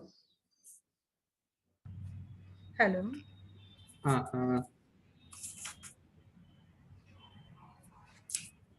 Welcome and good morning to all. This is 7 sessions of this 4 days online training program. Today with us Dr. Tai Devkate ma'am, Assistant Professor, Department of Agriculture Economics, Mahatma Phule Krishi Vidyapith, Rauri. She is the delivering lecture on admission to post doctorate degree journey in RBI, experience sharing. Now I request to Dr. Subhangi Ghadge madam to introduce today's speaker. Thank you, Dr. Seva. First of all, I welcome on behalf of PG and CAS CSAWM MPKV Rahuri to Dr. Tai Devkate, Assistant Professor from College of Agriculture, Pune, MPKV Rahuri. Dr. Tai Devkate has completed BSc Agriculture from College of Agriculture, Pune, MPKV Rahuri, MSc from Dr. PDKV Akola in Agriculture Economics, and PhD from MPKV Rahuri in Agriculture Economics. She has completed postdoctoral fellowship from Indira Gandhi Institute of Development Research from Mumbai. She has total 11th year, 5 months experience.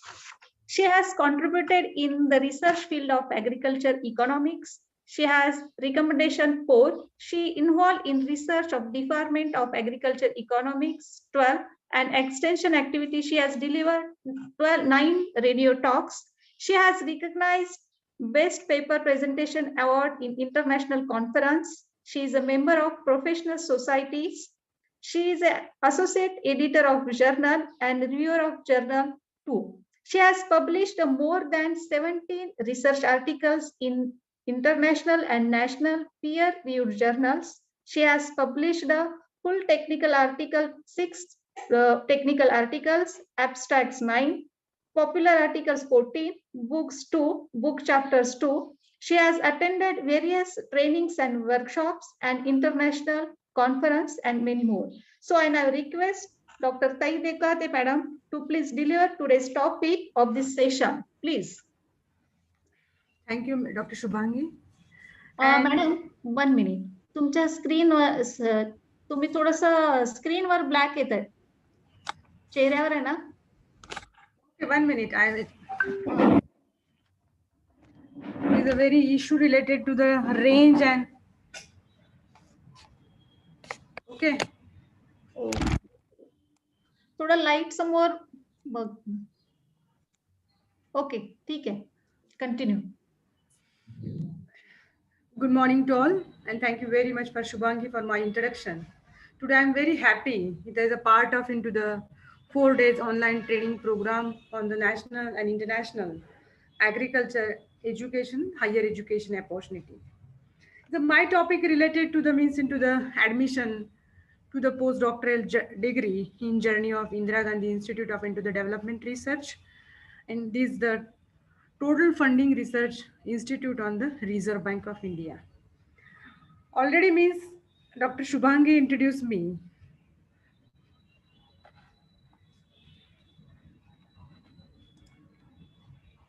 Firstly, when one shortly, I explaining the about me related why means in my mind related to the to take the admission related to the postdoctorate into the program. First, my education or my PhD completed in at MPKV Rahuri in 2009, and in this period I was selected the junior research assistant at the field officer first. It's a comprehensive scheme, is a well-known scheme related to the data collection. These data used for into the calculating at the time of into the minimum support prices, and in Maharashtra only one this scheme, the comprehensive scheme, is funded 100% funded by the Ministry of into the Agriculture.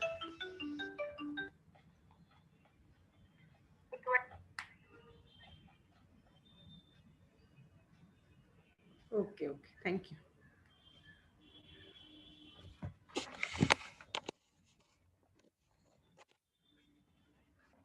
Wait 1 minute into the arrangement of into the light.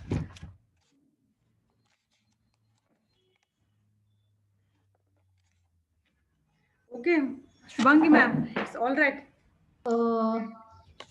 तुझा चेहरा तू light कडे करते. Ma'am, is the one issue related to the range of into the today's a very big issue. That's why into the means into the my router as I keep in my windows. Okay. Okay, no issue. Okay, continue, please. Okay.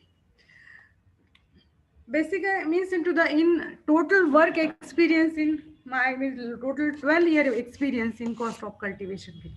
At the same time, means into the my here means my head of the department and as my advisor in charge means into the Dr. Gauri sir give chance me at the time of into the my headquarter of this scheme is directly the Delhi into the Ministry of Agriculture and the DES. At the same time, I discuss involvement into the different issue related to the cost of cultivation. At the time of into the one workshop at Jabalpur. In this workshop, Dr. Vishwanath is told me is the one member or the one is a director in DES. Ki why you are not means into the forwarded to for the postdoctorate fellowship, and Dr. Vishwanath told me means into the discuss with this issue related to different agriculture policies as well as into the means CACP is a means into the publish into the 2 to 3 reports related to the MSP, in which is the fair and remunerative prices for the sugar cane, and this all the lot of into the points are discussed with into the Vishwanatha sir. He's a means into the at the director of in this means DES, the Directorate of Economics and Statistics, and at the same time. At the same time, into the one faculty member and IGIDR, I read one report on the farmer suicides on Vidarbha region, Dr. Srijit Mishra ji, and and at the time of into the in my mind is why I'm not into the applied for the postdoctorate program at the IGIDR. And I at the same time in June or the July, this IGIDR into the published online advertisement for the application of into the selection of into the for the postdoctorate program. In this situation, I apply for into the as per into the advertisement. In advertisement, for into the first is application, then this attachment of into to the reference or the to reference letter, and main important in my research guide, Dr. S.N. Tiekar sir me advised me कि you prepare the research plan, proposed research plan related to the recent agriculture or the very current agriculture issues. At the same time, is the fair and remunerative prices and sugarcane prices in our state is different issue related this aspect, and that's I'm to be selected in my research plan prepare on the sugarcane topic, in which is into the all over India, the total 3 candidates are shortlisted, in which is the 2 candidates for into the pure economics. First means into the, and the only one is I am is into the agriculture economist in IGIDR. At the time of into the selection of into the process, the broad areas means broad economics area in which is a one area is agriculture, and in agriculture area I am only candidate from agriculture backgrounds, other into the very pure economics, environmental economics, other macro, international economics, international trade economics, in which is into the I selected on the basis of different my into the proposed plan my research, my proposed plan on my research as well as my into the biodata, and final is a very important into the authentic body for the selection in process. This after interview and then selection process in very clearly at IGIDR means into the basically IGIDR means IGIDR is means into the very well known institute, research institute, means Indira Gandhi Institute of into the development research. Why they mean in all over India as well as into the nationally or internationally, these institutes are very famous related to the research. Basically, these institutes are established in 1987 in Mumbai, Goregaon, near to the film city. This location is very nice. This is funded to the total is the Reserve Bank of India. At the same times into the other 2 institute, RBI is established into 2 institute. First is NIBM and second is the near to the College of Agriculture, Shivaji Nagar, College of Agriculture Banking. But in 1987, these institute IGID are established only for the multidisciplinary point of into the view or the research in this research involving The multidisciplinary means into the research related to the international trade, agriculture as well as into the food security, game theory, different topics. IGID are covered into the different multidisciplinary research topics in related to the research, different into the government institute as well as into the government committees. Is collaborated with the IGIDR research. In 19 the means these IGID are recognized as into the means into the deemed universities under the UGC Act. Firstly, the purely IGID are into the only the research purpose, only the starting the research purpose institute, but into the rapidly developed as a full-fledged teaching as well as into the commerce research organization is a launch in a one program is a PhD program. You know means into the in IGIDR into the give the degree of not a MA economics but into the MSc economics. After the MSc economics, he's into the in 1995 he started into this institute to do the MPhil and then the PhD, and the last in 2003 this institute into the offer the postdoctoral program as well as into the student exchange program.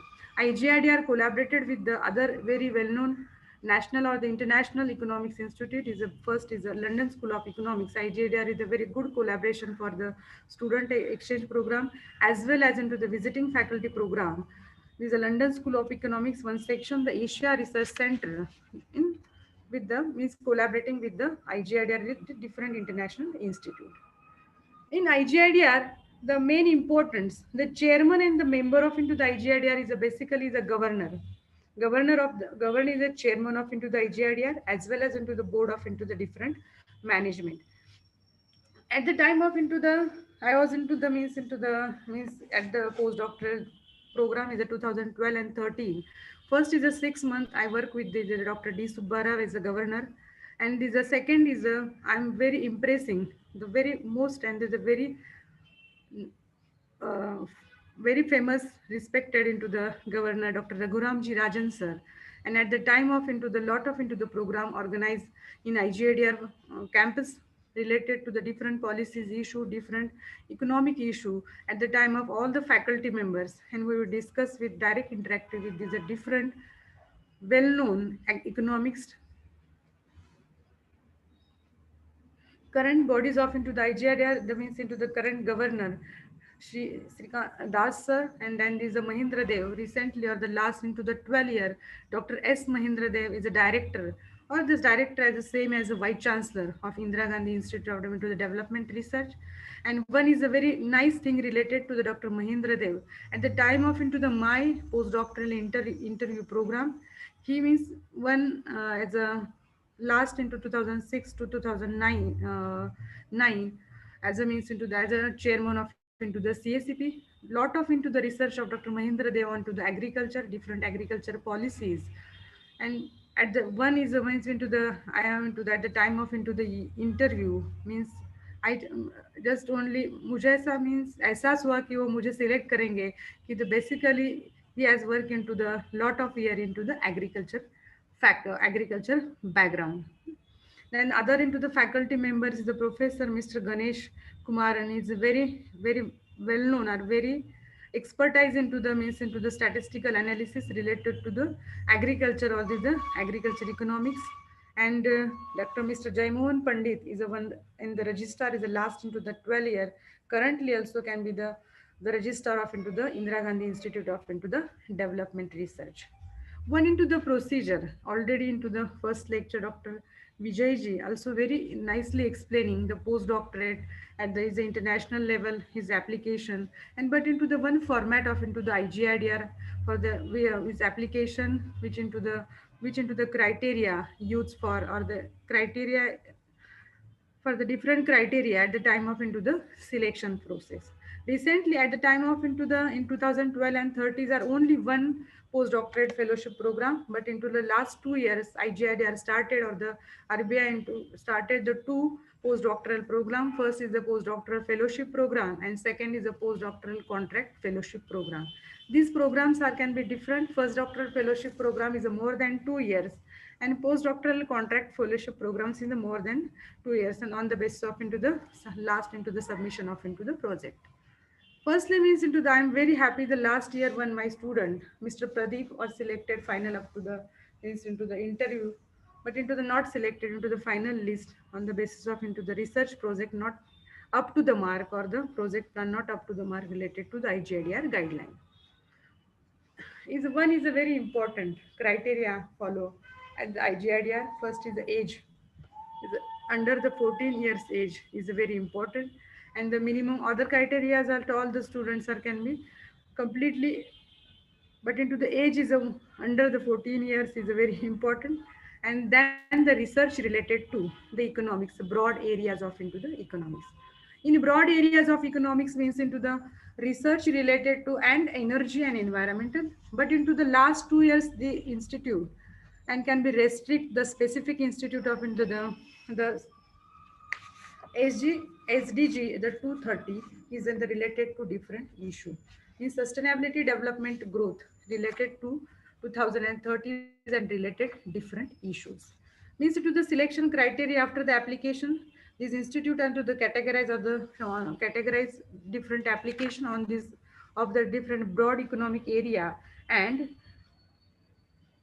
evaluation on the basis of into the his into the marks his on, as well as into the sub at the time of into the application I mean submitting the two references.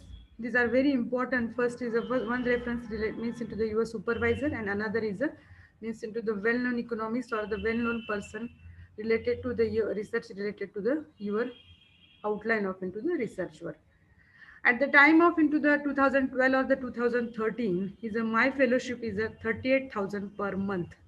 Within into the recently the postdoctorate contract fellowship 2020 is a 1 lakh rupees per month, means into the 2012 or 13 is a 38,000, and 2020 is a 1 lakh, is a vast difference. Means recently that this 1 lakh means into the current salary of into the assistant into the professor. In this institute, IGIDR into the fellowship is a program, and these are different into the contingents grants to the student as well as into the postdoctorate person used into the very nicely. One is the IGIDR into the this institute provide with the technical one technical assistant for the collection of into the different data as well as into the different into the management related to the your research and other things. The application procedure, you go to the means into the on website www.igidr.co.in, and it all the informations on this website for the application, which formats are submitting this application. This is a proposal plan is not more than into the 3 pages, and the sample writing sample means into the means for one is 2 or more attached the 2 to 3 research paper. These research paper are published into the well-known or the NAS rating journals more than into the 7. At the time of into the I was submitting my into the research paper is only one research paper, but this research paper submitted at into the current science at the time of into the NAS rating is a more than 7. Means into the 2 recommendation is a very important. One should for the applicant of the thesis supervisor. Photocopy of these all the documents are submitted or the submitting with the your application. But into the at the time of into the is a junior I was completing my the means into the postdoctoral program in service situation, but into the I submitted my application through proper channel first at the proper channel, but into the some issue related to some technical problems I was completed my the postdoctoral program as a without pay or the extraordinary leave. Different rules and regulation under the my service under the state government. My research at into the IGIDR. In IGIDR is a basically in any postdoctoral program you complete is a compulsion, is a 1 year program, and these another is these institutes are can be extended more than 1 year on the basis of your research work, your performance. I was into the completing to my research work or the working paper. These institute are these are different papers, first working paper, discussion papers, and different research published on in working papers and discussion paper. I was completing first paper is the India Sugar Trade, a fresh look. This paper related to in this 2012 or the 2013 different crises on the sugar production, as well as into the different international trade or the international crisis related to the sugar import or the export, different subsidies, as well as into the in the state different crises related into the fair and remunerative prices. And second papers are the 2013 is a quantification of into the yield gaps in different planting types of into the sugarcane in Maharashtra. In this paper, I sort of broadly classify on the basis of into the quantification of into the yield gaps on the basis of different planting types means into the khari means into the adsali, seasonal, pre-seasonal, and ratoon. Basically, in my research in these working papers, is finally identifying the maximum area under the ratoon sugarcane, but into the production and productivity of these areas on the means different issues related to the yield gap. And different variety release at the same situation, different points are covered in my working paper. At the same time, in IGIDR, I work with into the world back into the one as a nutrition project or the nutrition management project. This project handling by the means into the coordinator of into the Dr. Sudhaji, and the Bill Gates Foundation gives into the this project to this IGIDR and working with attached with this project. Also, the at the time of into the IGIDR, I helping to the means I was helped to the means all the MSc and the PhD students related to the data collection. One of the PhD student research on the cotton cultivation or the cotton related research at into the Vidarbha region, and basically I was into the experience in last 12 year last into the 8 or the 9 year experience in the in the scheme of into the cost of cultivation and the collection of into the data related to the different crops, and these knowledge are very helpful at the time of into the IGIDR. I experience is a basically my experience had into the basic I classify on the basis of into the professional and personal. In professional experience means into the mind professional experience it with the interaction, and first is a say interaction, second is a learning, and third is a system. In first is in professional experience is a lot of into the in professional again into the very lot of into the experience related to profession. First is interaction. In IGIDR, it is a different activity each and every week and each and every day. At IGIDR, different economical discussion related meetings and different in 2012 or 2013. Respected the Suresh Prabhuji is doing the second year in PhD, visiting PhD as his guide is a means Dr. Dilip Natsne sir. Means different faculties, different well-known economics, and visit to IGIDR at the time of into the and is attending the different meeting related to the government issue, different policies and different conferences, as well as into the different workshop in which is going to the interact with the Dr. Mahendra Devji, Dr. D, ex-governor of the Dr. Subbarao, as well as into the ex-governor of into the Raghuramji Rajan. One is a very nice means into the at the time of into the one workshop, Dr. Raghuramji Rajan give means into the exposure to we will means all the faculties, all the students or the MSc as well as into the PhD and the student exchange program at the same time. In student exchange program or the three students from into the London School of Economics in social science study.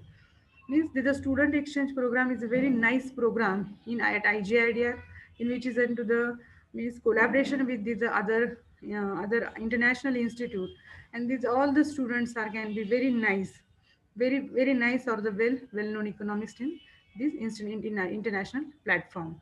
And these are Dr. Urjit Ji Patel as at the same time is a deputy governor, and Dr. Professor Srijit Ji Mishra, and interact with a very nice and well-known personality. The professor is one member in my work postdoctoral fellowship program, Professor Ashimaji Goel.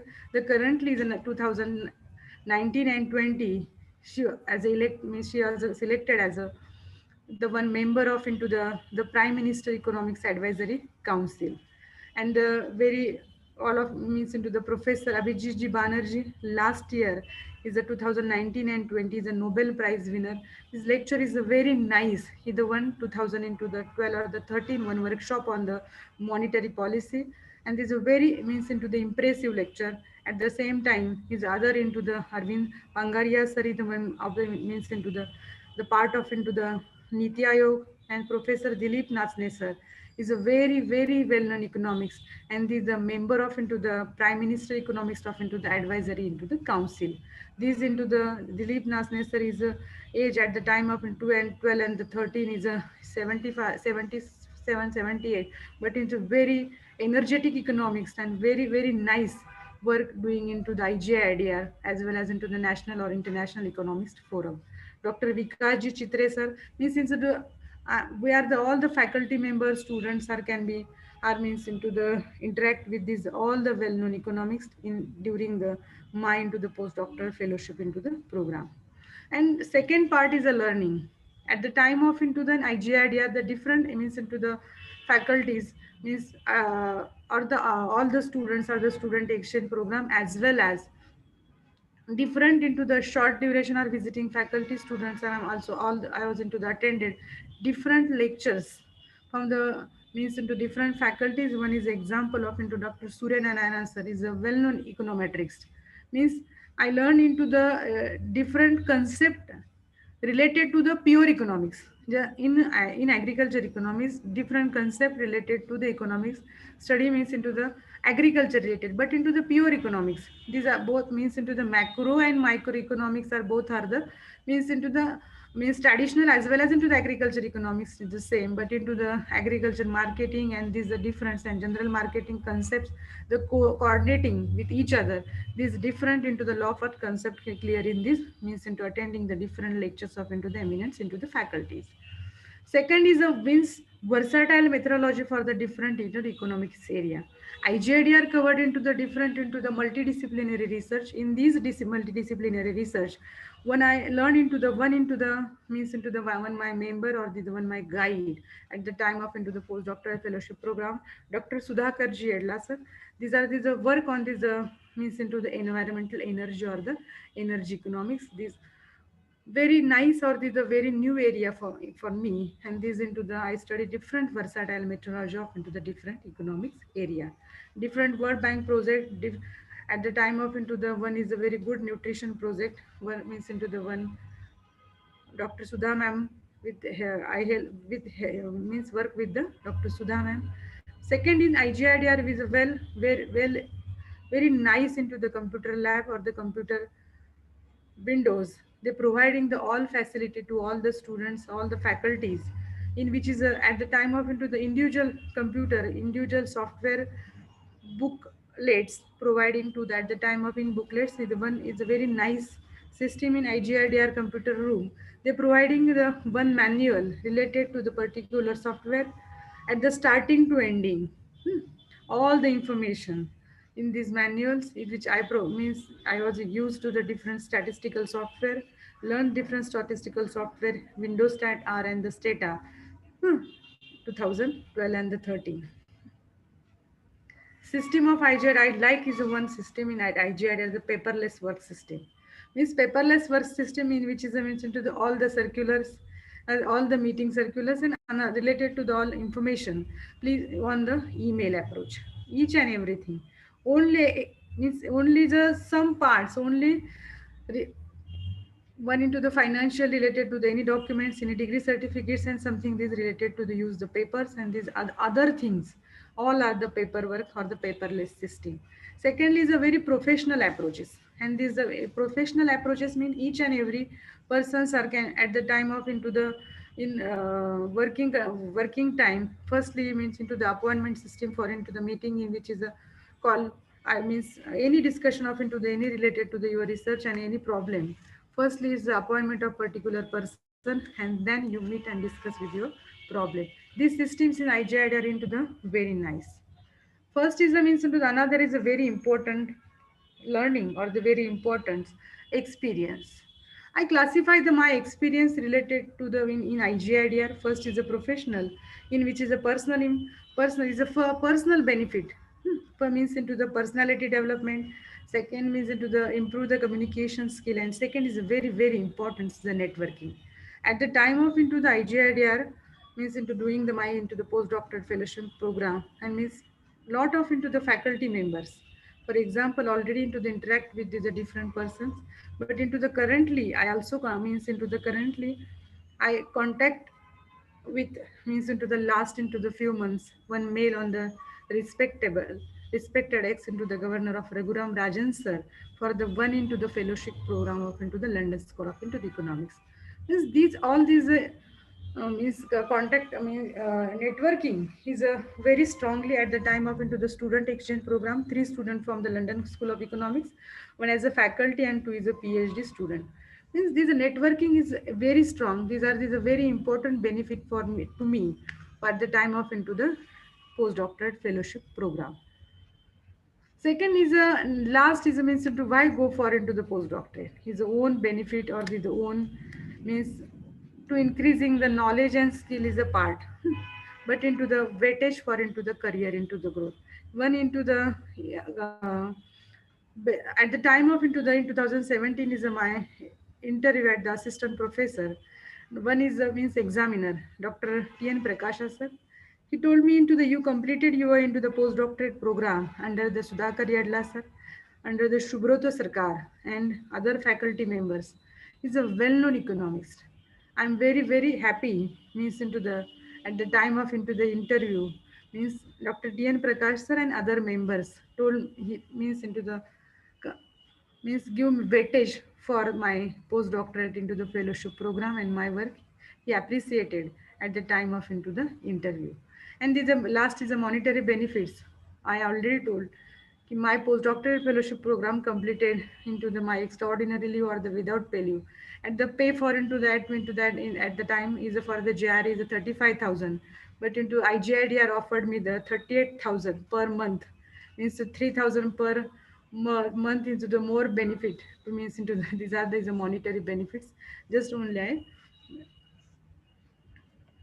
and then after this IGIDR means IGIDR is a means into the one well known or the institute is for the postdoctorate, but into the other institute at the time of into the my for some family problem or the family issue, that's why into the I'm preparing my postdoctorate at into the RBI. But into the another institute is very nice, related to the each and every person sir can be one ambitious to, for the studying the LSC means into the London School of Economics.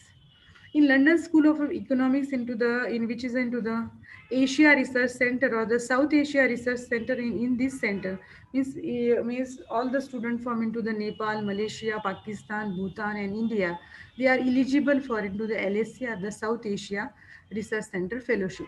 The postdoctoral fellowship program is a two program. One is into the 3 month and another is a 6 month.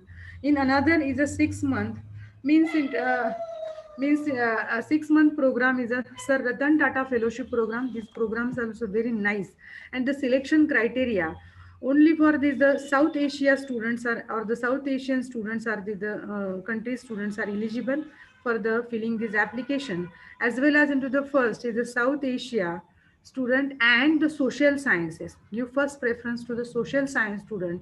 This fellowship started 2000 sorry 1970. The Sir Ratan Tata Fellowship Program is a very nice fellowship program, and in which is a means all the social sciences means social sciences extension as well as into the economics, and all the topics are very nice. 7 topics and the you means any students are interesting for the LSE, the London School of Economics, South Asia you go so South Asia Research Center, and the Sir Ratan Tata Fellowship, and in which is a describing or the enlisting the 7 point the research proposal related to the this 7 point.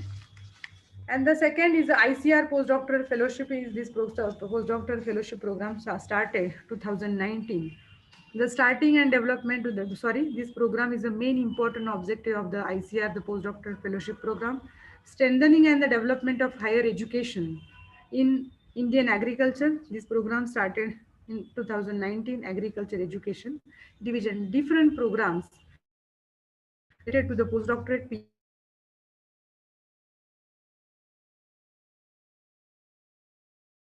the second is the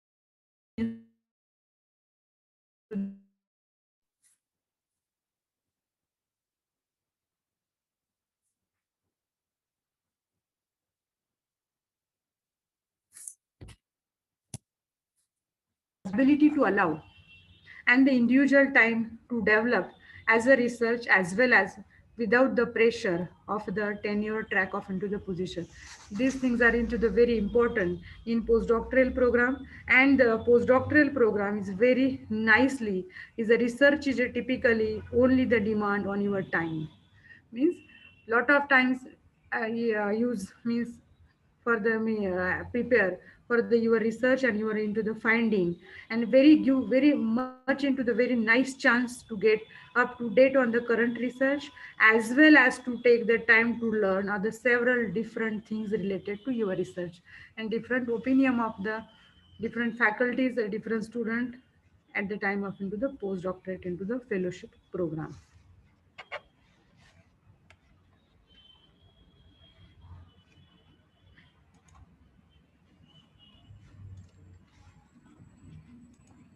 Hello, Shubhangi. Hello, Yes, Shubhangi. ma'am. Yes, ma'am. Please. Yes, ma'am. Thank you very much. Thank you very much, ma'am. My the topic or the any students or any faculties, you the topic for the open for the means into the discussion. Okay. Thank you. Now I request to all the participants, if you have any question, please your question, drop your question in chat box.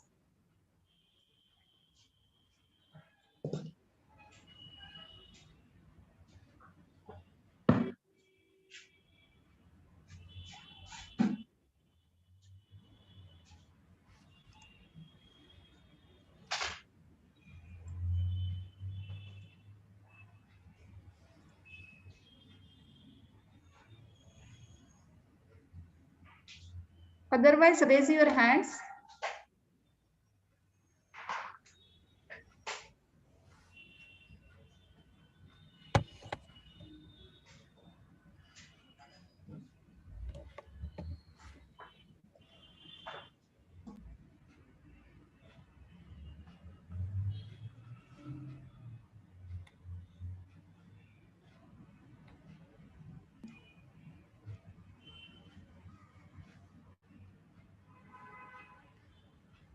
Any question? No question. There is one question from Jayshree. In 1 minute. In April, university study leave for the postdoctoral program is available or not? University study, yes. The in university study or the you are the university employee, the postdoctoral study leave is available on the government rules and regulations. आप कौन से government में means institute में आप का employ है वहाँ से आपको जो भी एप्लीकेशन करना है तो through proper application proper channel application करना पड़ेगा वहाँ पे means study leave available for the post doctorate programme.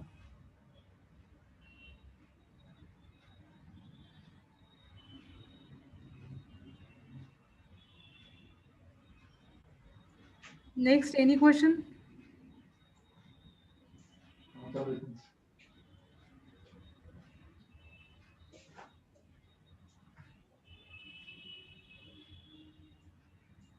Hello, Shubhangi ma'am. Yes, yes. I think there is no more question. Okay. There is one question. Yeah. Is there any entomology postdoctoral program available in India? Basically, the entomology, I don't know this information related to the entomology, but into the you search on in Google. Basically, in India, the postdoctoral fellowship is economics. Is the Reserve Bank of India started this the institute for the higher education. I mean, into the multidisciplinary research that was into 2000. Sorry, 2000 से यहाँ पे IGRDR into the started the Reserve Bank of India started the postdoctoral fellowship into the program. These are totally funded the central government or the fund or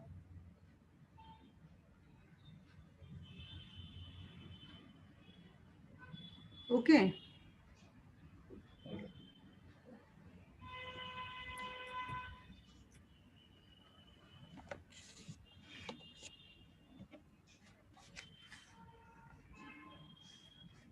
Ma'am, please share your email ID and contact number. Okay. Dr. Devkate Tai @gmail.com. I repeat, Dr. Devkate Tai @gmail.com. My mobile number is 8275466205. I repeat again my contact details: 8275466205. Any student you contact me related to the this fellowship and at IGIDR postdoc fellowship, as well as different fellowship related to in social sciences.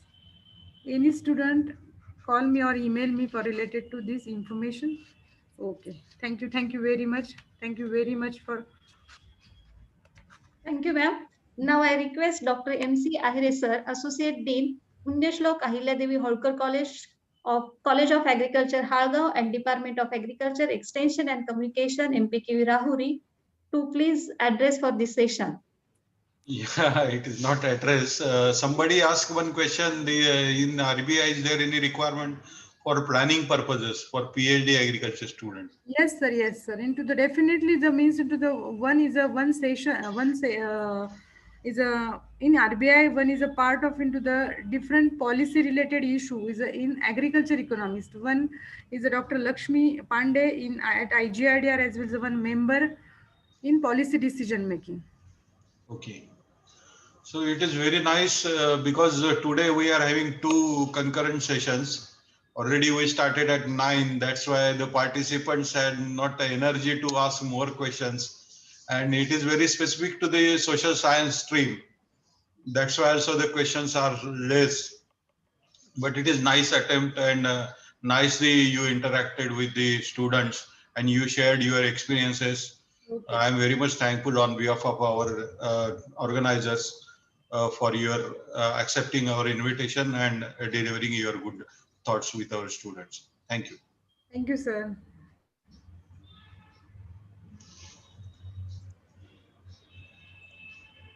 Thank you, madam. Thank you very much.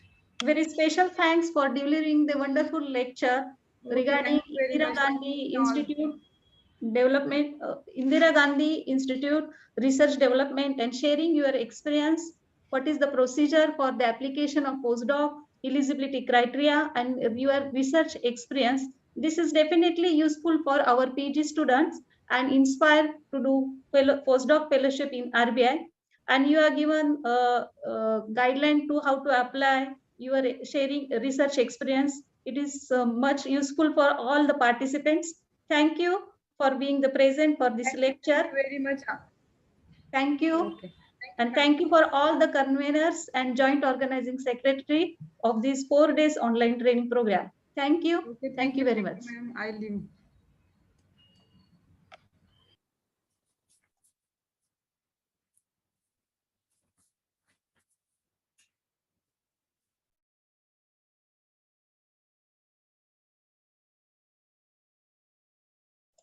Our afternoon session will start at sharp 3 o'clock. Thank you. Thank you very much.